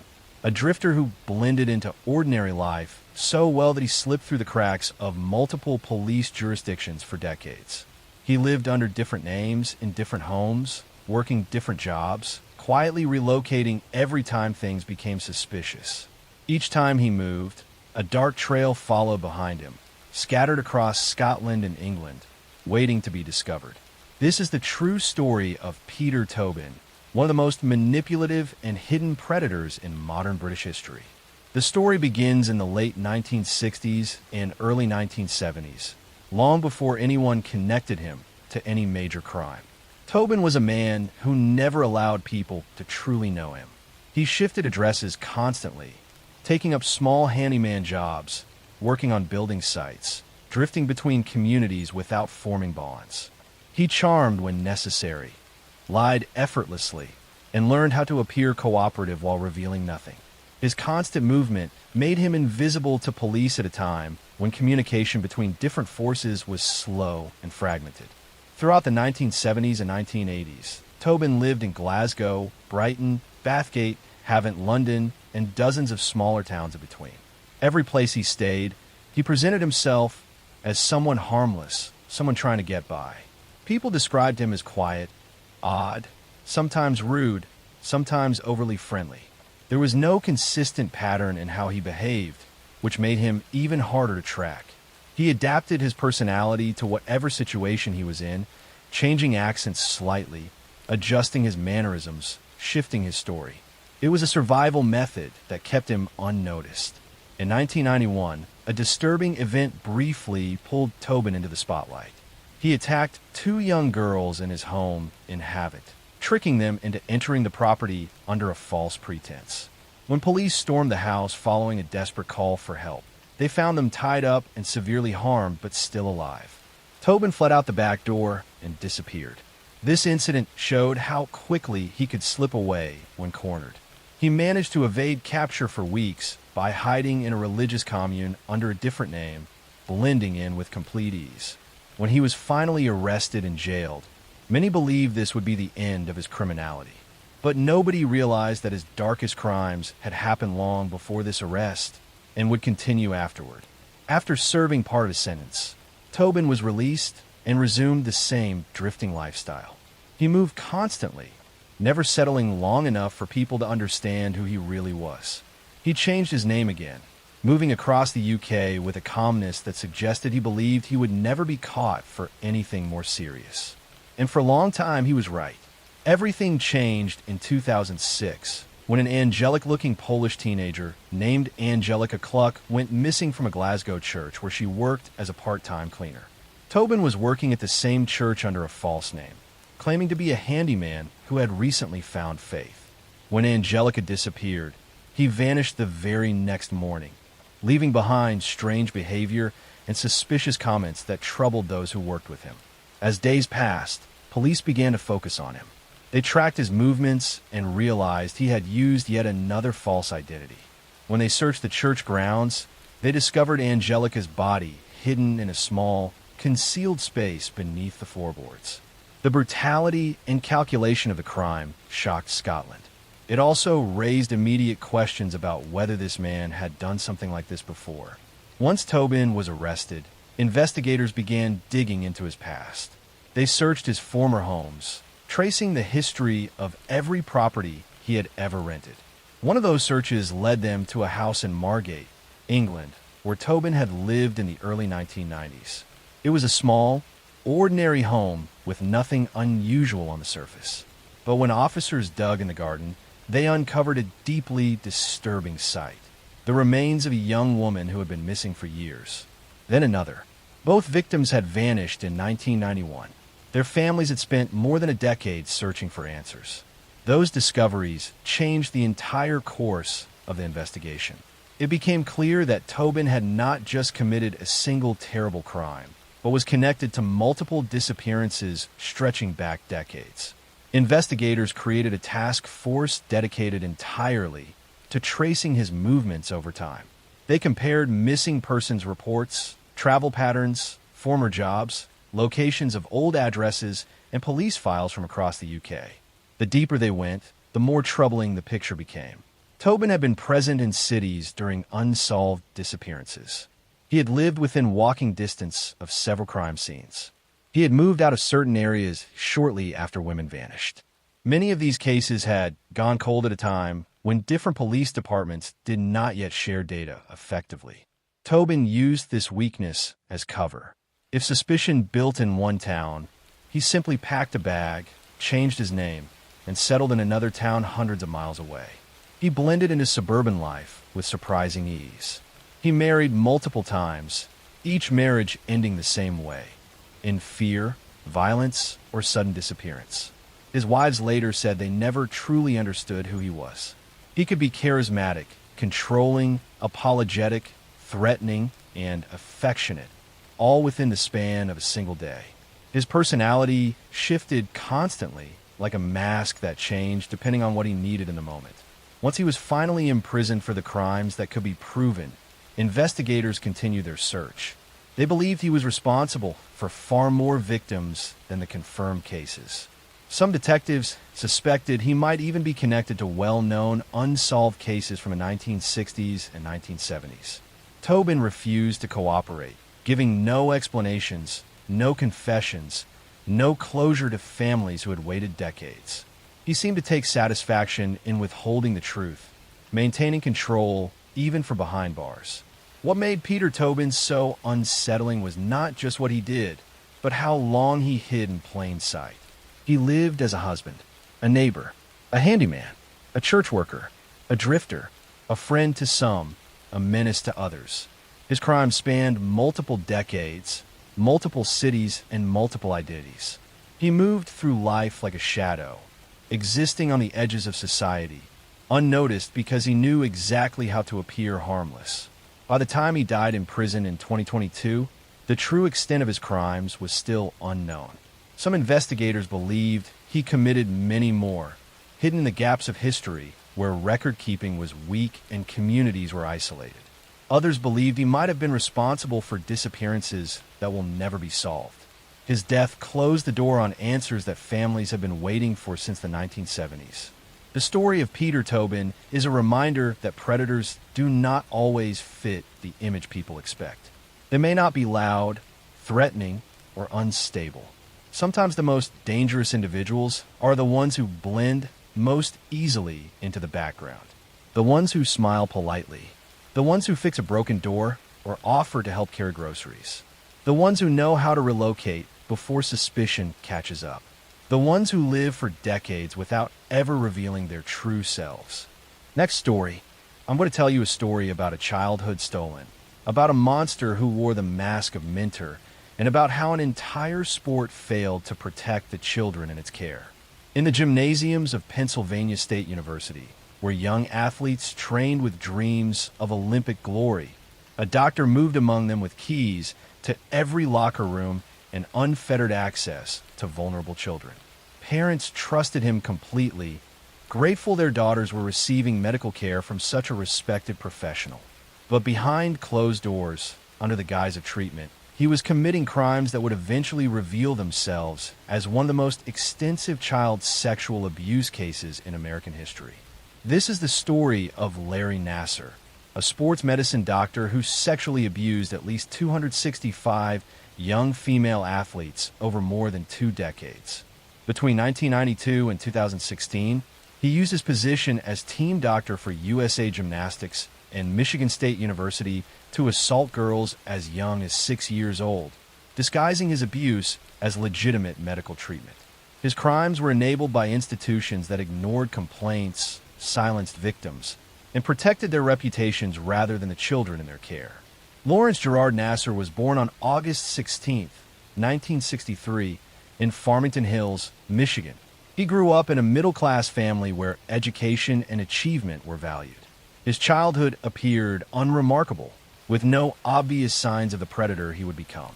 He was intelligent and focused, showing early interest in sports medicine and athletic training.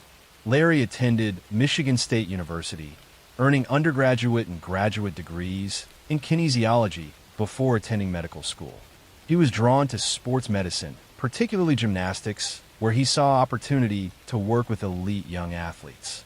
He completed his training and became licensed as an osteopathic physician, gaining credentials that would give him authority and trust. In 1986, while still a student, Larry began working as an athletic trainer for the USA Gymnastics team. He quickly made himself indispensable, volunteering for events, traveling with teams, and building relationships with coaches and officials. He positioned himself as someone dedicated to the athletes, always available, always willing to help. This reputation gave him access and trust that he would exploit for decades. Larry developed a technique he claimed was a legitimate treatment for various athletic injuries, particularly back and hip pain. He called it pelvic floor therapy and told athletes, it required internal manipulation. In reality, he was sexually assaulting them, penetrating them with his unloved hands while claiming it was medical treatment. The girls were confused and uncomfortable, but trusted that a doctor knew what he was doing. He would perform these assaults in exam rooms, often with parents present in the room, but positioned so they could not see what his hands were doing beneath a sheet. He would chat casually with parents while assaulting their daughters. His demeanor so professional and relaxed that no one suspected anything inappropriate was happening. Larry targeted young gymnasts who were vulnerable and unlikely to question authority. These were girls who had been trained from early childhood to obey coaches and medical staff without question, to push through pain and discomfort, to trust that adults in positions of authority had their best interests at heart. Their conditioning made them perfect victims for someone who understood how to exploit that trust. Over 2 decades, Larry assaulted hundreds of girls. Some were Olympic medalists, elite athletes whose names the world knew.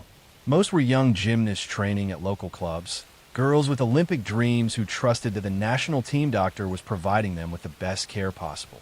He assaulted them at competitions, at training camps, at his office at Michigan State University, and even at his home where parents would bring their daughters for treatment. Reports of Larry's abuse began surfacing as early as the 1990s, but they were consistently dismissed or ignored. Young athletes complained to coaches, to USA Gymnastics officials, to Michigan State administrators. Each time, the institutions chose to protect Larry rather than investigate the claims. Officials told victims they were misunderstanding legitimate medical treatment. Some were warned that speaking out would damage their careers and the sport they loved. In 2004, a young gymnast reported Larry's abuse to Michigan State University police. An investigation was conducted, but closed without charges. Larry was allowed to continue practicing. In 2014, another athlete filed a complaint with the university. Again, an investigation concluded that Larry's techniques were legitimate medical procedures. The institution sided with the doctor rather than the victim. The breakthrough came in 2016 when former gymnast Rachel Den Hollander went public with detailed accusations against Larry. Her willingness to speak openly, using her real name and providing specific accounts, gave other victims courage to come forward. Within months, dozens and then hundreds of women and girls reported that Larry had assaulted them during supposed medical treatments. Investigations by police and journalists revealed the staggering scope of Larry's crimes and the systematic failures by USA Gymnastics and Michigan State University to protect children in their care. Internal documents showed that officials had received numerous complaints over decades, but had taken no meaningful action to stop Larry or protect future victims. Larry Nassar was arrested in December 2016 on child pornography charges. As the investigation expanded, he was charged with multiple counts of criminal sexual conduct spanning decades. Faced with overwhelming evidence from hundreds of victims, he eventually pleaded guilty to avoid trial. His sentencing hearings in January 2018 became historic moments. Over 7 days, 156 victims gave impact statements describing how Larry's abuse had affected their lives. Olympic champions like Ali Raisman, Michaela Maroney, and Simone Biles spoke publicly about being abused by the doctor they had trusted. Judge Rosemary Aquilina allowed every victim who wanted to speak the opportunity to confront Larry. Larry Nassar was sentenced to 40 to 175 years in prison for criminal sexual conduct, in addition to a 60-year federal sentence for child pornography. He will die in prison. During sentencing, Judge Aquilina told him he had just signed his own death warrant. The fallout from a Nassar case was extensive. USA Gymnastics filed for bankruptcy under the weight of lawsuits. The entire USA Gymnastics board resigned. Michigan State University paid $500 million to settle claims from victims. Officials who had dismissed or ignored complaints faced criminal charges for their failures. Larry's case exposed how institutions prioritize reputation over child safety, how predators exploit positions of trust and authority, and how children in elite sports can be particularly vulnerable to abuse because they have been conditioned to endure pain and obey authority figures without question. The survivors of Larry Nassar's abuse have become advocates for changing how institutions handle allegations of abuse and for protecting children in sports. I'm going to tell you a story about a woman who craved sympathy more than anything, about a hospital where tragedy struck repeatedly, and about how the desperate need for attention can transform a caregiver into something deadly.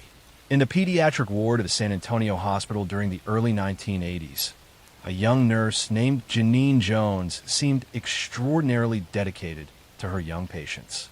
She would volunteer for extra shifts, stay late to comfort sick children, and showed what appeared to be genuine devotion to her work. But colleagues began noticing a disturbing pattern. Children under Janine's care experienced sudden medical emergencies at alarming rates. Babies would stop breathing, hearts would stop beating, and 4 lines would mysteriously fail. Janine would spring into action, attempting resuscitation with dramatic urgency, sometimes succeeding and sometimes failing. The pediatric intensive care unit was experiencing a crisis, and no one could understand why so many children were suddenly deteriorating under mysterious circumstances. This is the story of Janine Jones, a pediatric nurse who between 1977 and 1982 is believed to have harmed dozens of infants and children in her care, with estimates of deaths ranging from 15 to over 60. She would inject children with dangerous medications that cause cardiac arrest and respiratory failure, then attempt dramatic rescues that sometimes saved them and sometimes did not. She craved the attention and praise that came from being involved in medical emergencies, and she became addicted to the adrenaline and recognition that accompanied each crisis. Her arrest in 1984 exposed a pattern of harm that had gone undetected for years as hospitals failed to recognize that their most dedicated nurse was actually their most dangerous employee.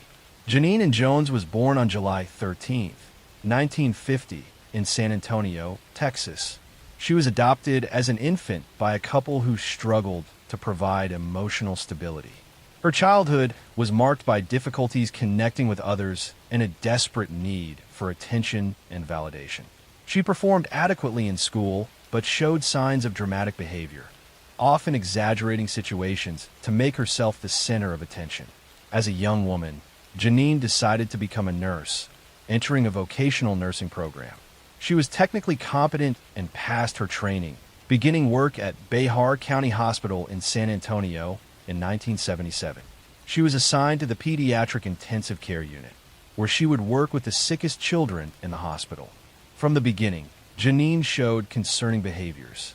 She was overly dramatic during emergencies, sometimes seeming more focused on her own role than on the patient's welfare. She would insert herself into situations even when other nurses were handling them competently. She seemed to thrive on chaos and crisis, becoming energized when children experienced medical emergencies. Colleagues began noticing that medical emergencies happened with unusual frequency during Janine's shifts. Children who had been stable would suddenly crash, their hearts stopping or breathing ceasing without clear medical explanation. The pediatric unit began referring to shifts when Janine worked as particularly stressful because they knew multiple emergencies would likely occur. Between 1977 and 1982, the pediatric intensive care unit at Behar County Hospital experienced a dramatic increase in unexpected infant deaths and medical emergencies. Hospital staff became increasingly concerned, and some nurses directly expressed suspicions about Janine. But hospital administrators were slow to investigate thoroughly, perhaps reluctant to believe that a nurse could be deliberately harming patients. In 1982, mounting concerns finally led the hospital to quietly ask Janine to resign. Rather than investigating criminally or reporting her to licensing authorities, the hospital simply let her go with neutral references. This decision allowed Janine to immediately find employment at a pediatric clinic in Kerrville, Texas, where she continued her pattern of creating medical emergencies. At the Kerrville clinic, Janine's behavior continued. Children who came in for routine visits would experience sudden seizures or cardiac arrest while under her care. In September 1982, 15-month-old Chelsea McClellan was brought to the clinic for a routine immunization.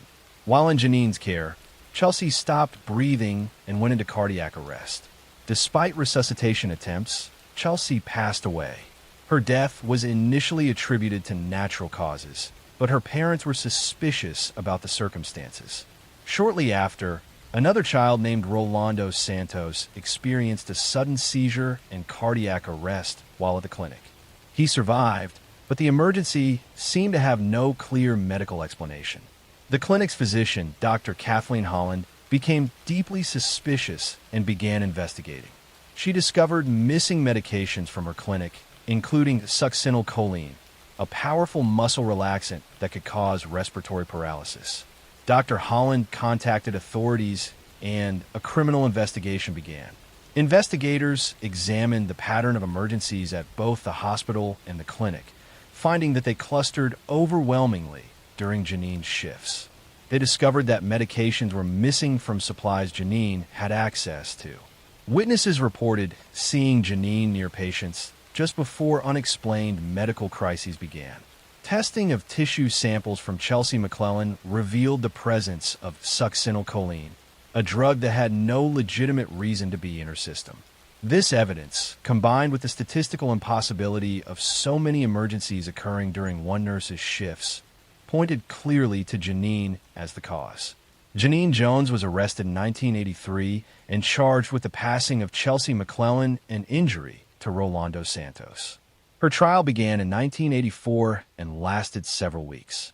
The prosecution presented evidence of the dramatic increase in emergencies during her shifts, the missing medications, the presence of drugs in victims that should not have been administered, and expert testimony about the statistical impossibility of so many unexplained crises being coincidental.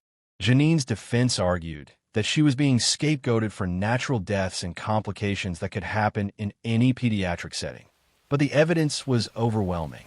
The pattern was too clear, the statistical analysis too compelling, and the presence of unauthorized drugs in victims too damning.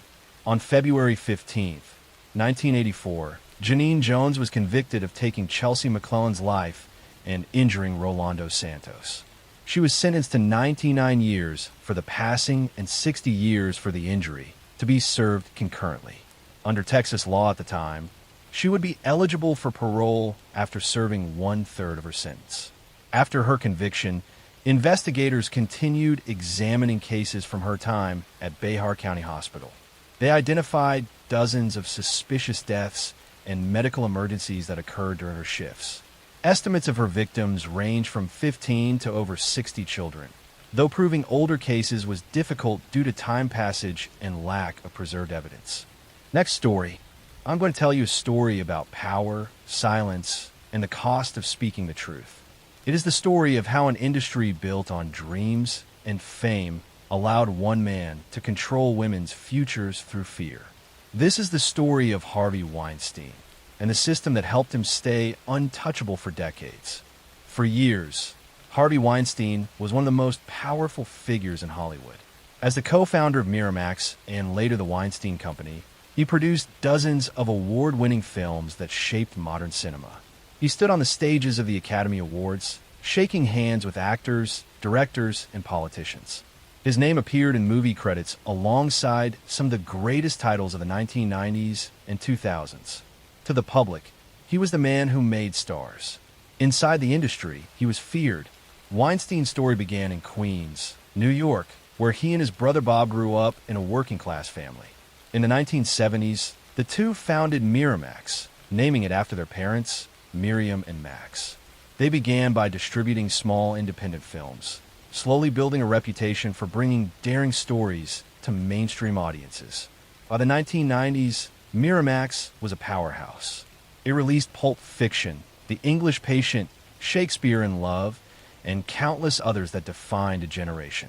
But behind the scenes, Harvey Weinstein ruled through intimidation. Colleagues described him as explosive, controlling, and obsessed with dominance. He shouted at assistants, humiliated executives, and demanded absolute loyalty. That same hunger for power extended beyond his office and into his relationships with women. In hotel suites, production offices, and film festivals, Weinstein used his position to lure aspiring actresses and employees into situations where he could exploit them. He would promise career opportunities, auditions, or roles, but once alone, he would corner them, harass them, or assault them. Many women described the same routine, a meeting about work that turned into pressure, coercion, and threats. For years, the rumors spread quietly. Agents warned their clients to be careful.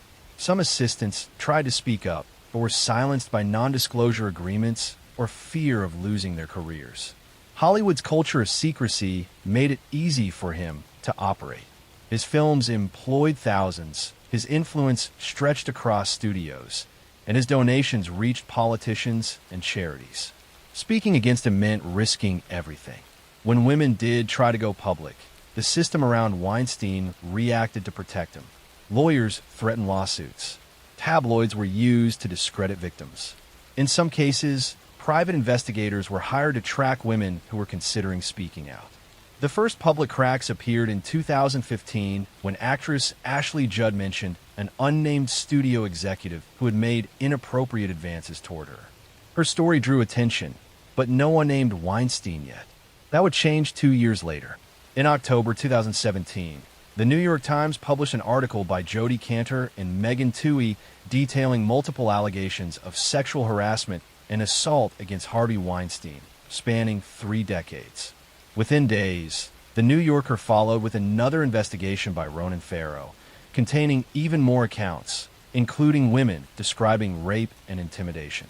The stories shared chilling similarities: hotel meetings, locked doors, demands for massages, and threats when they refused. The impact was immediate. Dozens of women, actresses, assistants, models, journalists came forward. Among them were well-known names like Gwyneth Paltrow, Angelina Jolie, Rosanna Arquette, and Salma Hayek. Many had remained silent for years, afraid of what would happen if they challenged a man so deeply connected to the industry. As the accusations grew, so did the realization that this was not an isolated case of one predator. It was a window into how Hollywood had normalized abuse of power for decades. The story ignited a movement. Women across industries began sharing their own experiences under the hashtag #MeToo, a phrase originally coined by activist Tarna Burke years earlier to support survivors of sexual violence. Within months, the #MeToo movement became a global reckoning. Harvey Weinstein was fired from his own company and expelled from the Academy of Motion Picture Arts and Sciences. His empire crumbled overnight, but the real test would come in court. In 2020, after years of legal battles, Weinstein stood trial in New York. 6 women testified, describing how he had assaulted them and used his power to silence them. The prosecution presented a pattern of manipulation, using his position as a gatekeeper of careers to control young women's lives. The defense tried to argue that the encounters were consensual and part of the power dynamics of the industry. The jury disagreed. Weinstein was convicted of rape and sexual assault and sentenced to 23 years in prison. Later, additional charges in California led to another conviction, adding 16 more years to his sentence. Once one of the most powerful men in entertainment, he would spend the rest of his life behind bars. The consequences went far beyond Weinstein himself. His downfall opened a floodgate. Executives, directors, journalists, and politicians across the world faced new scrutiny. Victims who had stayed silent for years finally spoke out. Entire organizations reevaluated their policies on harassment and consent. For many women, the movement represented the first time their voices were believed. Yet for others, it was a painful reminder of how long the system had ignored them. Some of Weinstein's victims had tried to report him in the 1990s, but were dismissed or paid off through settlements that buried their stories. The legal structures that protected powerful men for so long, non-disclosure agreements, private arbitration, and corporate complicity, began to crumble only after the media exposure. The film industry has tried to move forward, but the scars remain. Many survivors of Weinstein's abuse continue to deal with trauma, therapy, and careers that never recovered.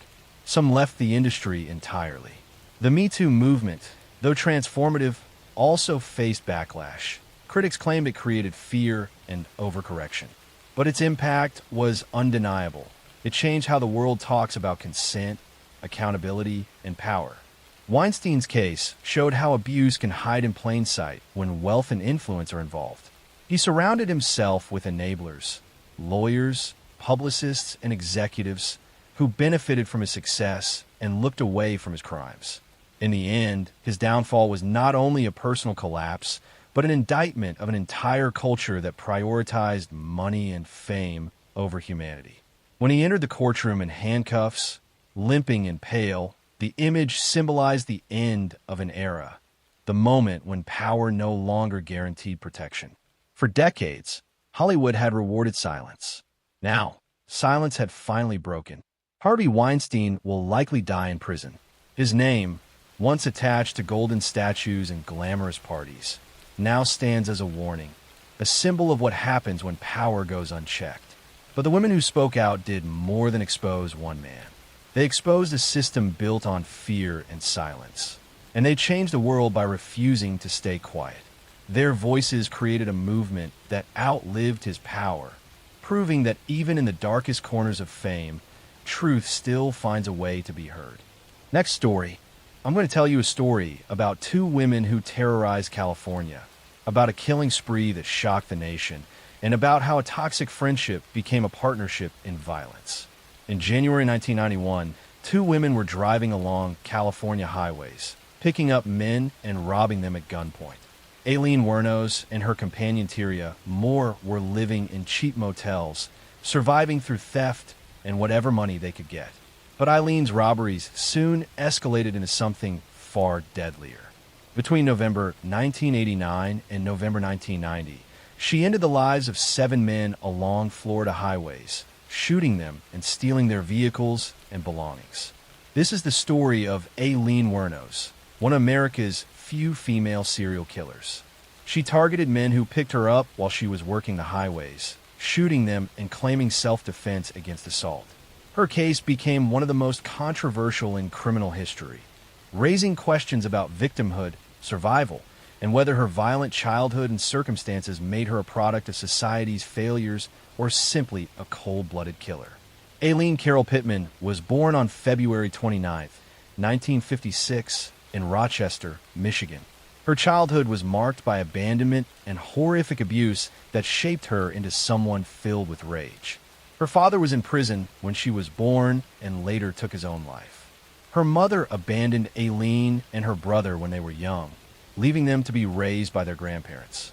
But Eileen's grandparents' home was not a refuge. Her grandfather was reportedly violent and abusive. Aileen claimed she was subjected to terrible mistreatment throughout her childhood, creating deep psychological damage. By age 14, she was pregnant after being assaulted, and the baby was given up for adoption. She was thrown out of her grandparents' home while still a teenager. Aileen survived on the streets, engaging in activities to get money for food and shelter. She drifted through Michigan and eventually made her way to Florida, living a transient lifestyle in cheap motels and surviving however she could. She was arrested numerous times for theft, assault, and other offenses, accumulating a lengthy criminal record. In 1986, Aileen met Tyria Moore at a bar in Daytona Beach. They began a romantic relationship and moved in together, though their life remained chaotic and financially unstable. Aileen continued working highways to support them both, while Tyria worked occasional jobs. Their relationship became the most stable thing in Eileen's difficult life. On November 30th, 1989, Aileen shot and ended the life of Richard Mallory, a 51-year-old electronics store owner. She claimed he had assaulted her, and she shot him in self-defense, though evidence suggested the situation was more complex. She stole his car and belongings, pawning items for cash. Over the next year, 6 more men would lose their lives in similar circumstances. David Spears, Charles Carskadden, Peter Seams, Troy Burress, Charles Humphreys, and Walter Antonio all picked up Aileen on Florida highways. All were shot, and their vehicles and belongings were stolen. The victims varied in age and background, but all were men traveling alone who had stopped to pick up someone they thought needed help or companionship. Law enforcement began connecting the cases when abandoned vehicles were found and bodies were discovered in wooded areas along highways. Witnesses reported seeing two women in some of the victims' vehicles, providing descriptions that would eventually lead to Aileen and Tyria. Police tracked the women through pawn shop records where stolen items had been sold. Aileen had used her real name when pawning a victim's belongings, providing investigators with a clear lead. In January 1991, police located Aileen and Tyria at a motel in Daytona Beach. Tyria agreed to cooperate with investigators. She made recorded phone calls to Aileen, during which Aileen made incriminating statements, essentially confessing to the incidents while trying to convince Tyria not to worry. These recordings became crucial evidence in the case against her. Aileen was arrested and charged with 7 counts. During interrogation, she confessed to all 7 cases, claiming each was self-defense against men who had assaulted her or threatened her. She maintained that she had only defended herself against violent attackers. Her trial began in 1992. The prosecution argued these were premeditated acts committed during robberies, not self-defense. They presented evidence that victims had been shot multiple times, had their belongings stolen, and that Aileen had shown a clear pattern of targeting vulnerable men. The defense attempted to present Aileen's traumatic childhood and difficult life circumstances as context for her actions. They argued she suffered from mental illness and post-traumatic stress that affected her judgment. But the evidence of planning and the pattern of repeated incidents made self-defense claims difficult to support. Aileen was convicted of first-degree charges in the death of Richard Mallory in 1992 and sentenced to end her life by execution. She was subsequently convicted in 5 other cases and received additional execution sentences. While on death row, Aileen gave numerous interviews that revealed an increasingly unstable mental state. She alternated between claiming self-defense and saying she had killed in cold blood. She expressed anger at society, at men, and at the circumstances of her life. She became a controversial figure, with some viewing her as a victim of abuse who fought back against abusers, while others saw her as a calculating killer who used claims of abuse to justify robbery and violence. Aileen Wuornos was executed by lethal injection on October 9, 2002, at Florida State Prison. She was 46 years old. Her final statement expressed her readiness to meet her fate and her belief that she would return like in a science fiction movie. Her case became the subject of numerous books, documentaries, and the film Monster, which won Charlize Theron an Academy Award. The case raised difficult questions about how society treats survivors of abuse, whether someone could be both victim and perpetrator, and how childhood trauma affects adult behavior. The families of her 7 victims were left to grieve men who had simply been traveling and made the fatal mistake of showing kindness to someone they thought needed help. Whether Aileen was defending herself or committing robbery remains disputed, but what is certain is that 7 lives were ended and a troubled woman who had survived terrible circumstances became someone who inflicted that same violence on others. Aileen Wuornos remains one of the most studied female criminals in American history, a complex figure whose life of abuse and survival ended in violence that took 7 lives and ultimately her own. Next story. I'm going to tell you a story about a beautiful college student who vanished during spring break, about a young man whose lies unraveled on national television, and about how a vacation paradise became the setting for a mystery that remains unsolved to this day. In May 2005, 18-year-old Natalie Holloway traveled to Aruba with over 100 classmates from Mountain Brook High School in Alabama to celebrate their graduation. It was supposed to be a carefree week of fun in the sun before they all headed off to college. Natalie was an honor student with a full scholarship to the University of Alabama. She had her whole future ahead of her. But on the last night of the trip, she disappeared without a trace. On May 30th, 2005, Natalie and her friends went to Carlos and Charlie's, a popular bar and restaurant in Oranjestad, the capital of Aruba. Witnesses saw Natalie drinking and dancing with friends. Around 1:30 in the morning, as her classmates were preparing to return to their hotel, several people saw Natalie leave the bar with 3 local young men. She got into a car with them and drove away. That was the last confirmed sighting of Natalie Holloway. The 3 men were Joran van der Sloot, a 17-year-old Dutch student living in Aruba, and brothers Deepak and Satish Kalpo. Joran was the son of a lawyer and judicial official on the island. He had met Natalie at a casino earlier in the week and had been spending time with her and her friends. The Kalpo brothers were friends of Joran who had agreed to give them a ride that night. When Natalie didn't show up for her flight home the next morning, her friends immediately knew something was wrong. This wasn't like her. She was responsible and organized. She wouldn't just miss her flight. They contacted hotel staff and local police, and a search began. But precious hours had already been lost. Natalie's mother, Beth Holloway, flew to Aruba as soon as she heard her daughter was missing. She began her own investigation, going to bars and hotels, showing Natalie's photo, and desperately searching for any information. The Aruban police investigation moved slowly, and Beth felt they weren't taking the case seriously enough. The frustration and anguish of not knowing what happened to her daughter was unbearable. Within days, police identified Joran van der Sloot and the Kalpo brothers as the last people seen with Natalie. The three young men were brought in for questioning, and their stories immediately raised red flags. They claimed they had dropped Natalie off at her hotel around 2 in the morning and watched her walk toward the lobby. But hotel security footage showed no sign of Natalie returning that night. When confronted with this inconsistency, the three changed their story.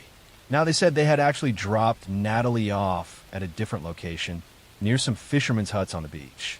They claimed she wanted to see sharks and insisted on getting out there. This story seemed even less believable. Why would an intoxicated teenage girl want to go to a dark beach alone at 2 in the morning? As the investigation continued, the stories kept changing. Joran would later claim he and Natalie had gone to the beach, that they had fooled around, but that she was alive when he left her there. He said he called Deepak to pick him up and left Natalie on the beach. But physical evidence didn't support this version either. The three suspects were arrested and released multiple times over the following months. Each time, investigators hoped to break through their lies and find out what really happened to Natalie. But without her body and without any witnesses to what occurred after she left the bar, building a case was extremely difficult. The case became an international media sensation. News crews descended on Aruba. Nancy Grace and other television personalities covered the story extensively. Natalie's face was everywhere. Her family appeared on every major news program, pleading for information and criticizing the Aruban investigation. The attention put enormous pressure on Aruban authorities. Massive searches were conducted across the island. Volunteers combed beaches, searched landfills, and investigated abandoned buildings. Dutch Marines brought in specialized equipment to search underwater areas. The FBI sent agents to assist. Despite all these efforts, no trace of Natalie was found. No body, no clothing, no evidence of what happened to her after she got in that car. Joran van der Sloot became the focus of intense scrutiny. His behavior was suspicious and his lies were constant. He seemed to enjoy the media attention, giving interviews where he would hint at knowing more than he was saying. He appeared on television with his lawyer, smirking and seeming unconcerned about a missing girl. His attitude enraged people following the case. In 2007, a hidden camera investigation by Dutch television captured Joran apparently confessing to being involved in Natalie's death. He claimed she had convulsions on the beach and died, and that he had called a friend to help dispose of her body in the ocean.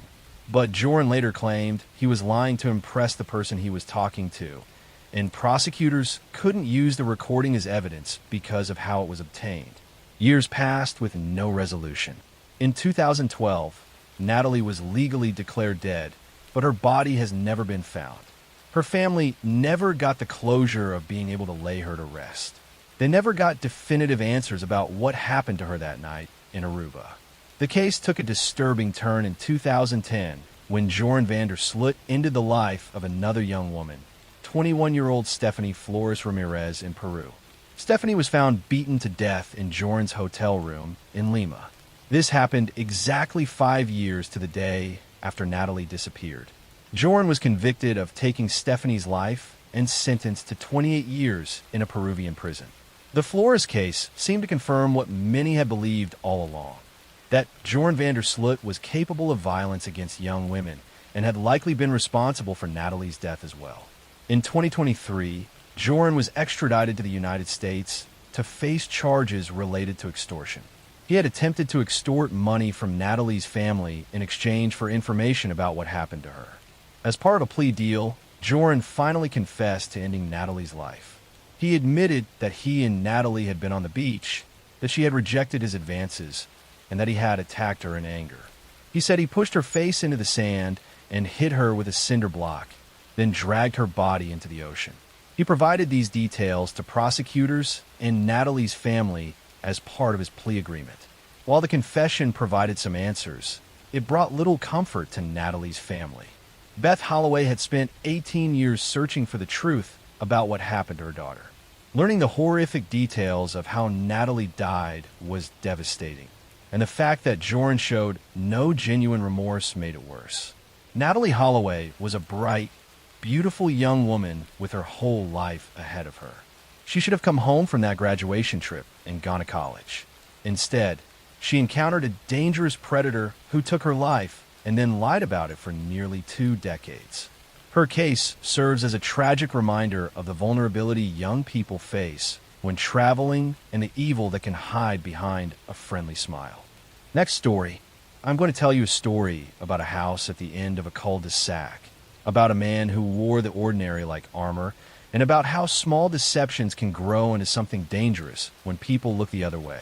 In the summer of 1997, in a small town outside Columbus, Ohio, there was a quiet street called Willow Ridge Drive.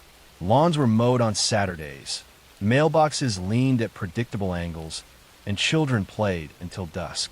At the very end of the street sat a 2-story brick house with ivy crawling up the north wall. The occupants were a married couple named Paul and Diane Mercer. Paul worked as an accounts manager at a local supply company, and Diane ran a part-time tutoring business out of the spare bedroom. They were the kind of neighbors who attended block parties, brought casseroles to new parents, and smiled politely at passing cars. Paul seemed unremarkable in the best possible way. He arrived at work early, kept his driveway clean, and offered to babysit a neighbor's dog when she went on trips. People trusted him because he gave them nothing to distrust.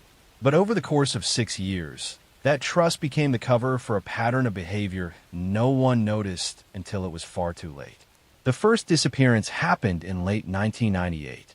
A young man named Marcus, who had recently left a halfway house and taken a job at a warehouse down the road, failed to show up for work. Marcus had no close family in town and few friends who stayed in touch. He was last seen walking past a convenience store near Willow Ridge Drive.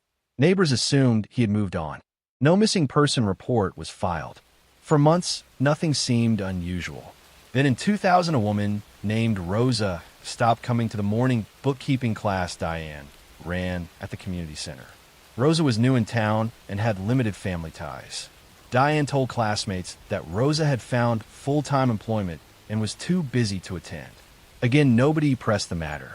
By 2002, rumors began to circulate quietly. A man who had been a transient returned to town and said he remembered Marcus spending evenings on Paul's porch, talking about finding steady work. A teenager recalled seeing a stranger carrying a large duffel bag into the Mercer's house at night. These memories were fragmented and unreliable on their own, easy to dismiss as misremembered details. People in small towns forgive a lot because they prefer harmony to suspicion. What finally moved officials into action was the disappearance of a well-known local teacher named Harold Green in the spring of 2003. Harold had family, a steady schedule, and close friends who would not let his absence be ignored. He missed classes for 2 days, and then his car was found in a supermarket lot with his keys still inside. The school filed a report. Detectives opened an investigation and began tracing Harold's last known movements. Phone records placed Harold near Willow Ridge Drive the night he vanished. A neighbor reported seeing him walk purposefully toward the Mercer's house the evening before he disappeared. That detail drew attention because Harold was known to be cautious and deliberate in his routines. Investigators sought a search warrant for the Mercer's property. Paul and Diane cooperated at first, offering tea and plausible explanations. Their kitchen smelled of cinnamon and coffee, and their living room displayed family photos that showed polite smiles and birthdays celebrated. Under normal circumstances, such a scene would calm any visitor. But detectives discovered things that did not fit the image. In a shed behind the house, they found a stack of photocopied bills in Harold's name dated months after his disappearance. They found a small stack of photographs of other residents who had vanished, worn at the edges as if they had been carried and studied. And in the back garden, beneath a shallow layer of disturbed soil covered by a recent patch of sod, they found personal items linked to multiple missing people. When forensic teams expanded the search, they uncovered evidence that forced a broader inquiry. Items traced to Marcus and Rosa were found in sealed containers in the basement. A ledger documented deposits into a joint account opened by the Mercers that matched benefit payments and pension checks belonging to people who had disappeared. The pattern pointed to exploitation and cover-up, not accidental misfortune. Paul eventually stopped speaking in the polite, practiced way that had once calmed his neighbors. Under sustained questioning, he offered a narrative that mixed neglect with a chilling rationality. He said he had helped people who had nowhere else to go, that he had taken responsibility for their affairs when they drifted, and that he had paid bills and cashed checks to keep their names active so benefits would not lapse. As investigators pressed him about remains and missing persons, he shifted between claiming ignorance and offering explanations that did not stand up to evidence. Diane presented herself as bewildered, someone who had trusted her husband and trusted their home to be a refuge. She said she had been occupied with tutoring and afternoon classes and had not paid attention to the small discrepancies that investigators described. Witnesses later contradicted that account, describing times when Diane collected paperwork for tenants and signed forms on their behalf. The trial that followed revealed how easy it had been for harm to hide behind normalcy. Witnesses testified that the Mercers had positioned themselves as caretakers of people who would otherwise slip through the social safety net. They offered rides, helped fill out applications, and provided a warm place to sleep. For the vulnerable people who came to them, the Mercers felt like a lifeline. But that trust also gave Paul and Diane access to personal information, bank accounts, and the ability to declare someone moved away without anyone contesting it. Psychological experts painted a portrait of Paul as someone who craved control and rationalized exploitation as mercy. He saw himself as manager rather than manipulator, a person arranging the lives of others to suit his own needs. The prosecution argued that his acts went further than bookkeeping errors and neglect. They alleged he had orchestrated disappearances and concealed deaths to secure financial gain and preserve his image as a benevolent neighbor. Diane was portrayed as complicit, whether through active participation or willful blindness. In her defense, she insisted that she had not known the full extent of her husband's actions and that she had believed they were offering help. The jury weighed testimony about bank records, witness statements, and forensic findings, and ultimately the couple were convicted on counts related to fraud, abuse of vulnerable adults, and multiple charges connected to concealment. Sentences varied, but the community understood that the legal outcome could not fully account for the scale of harm. Families of victims who had been transient or estranged learned, often for the first time, that their loved ones had been in this town and in these rooms. The case prompted reform at the county level. Agencies began to require better tracking of residents in boarding situations, and social services implemented cross-checks to ensure benefits and pensions were not redirected without independent verification. Willow Ridge Drive returned to its ordinary rhythms with time, but the memory of the Mercers remained like a shadow on the cul-de-sac. Conversation about trust shifted in subtle ways. Next story,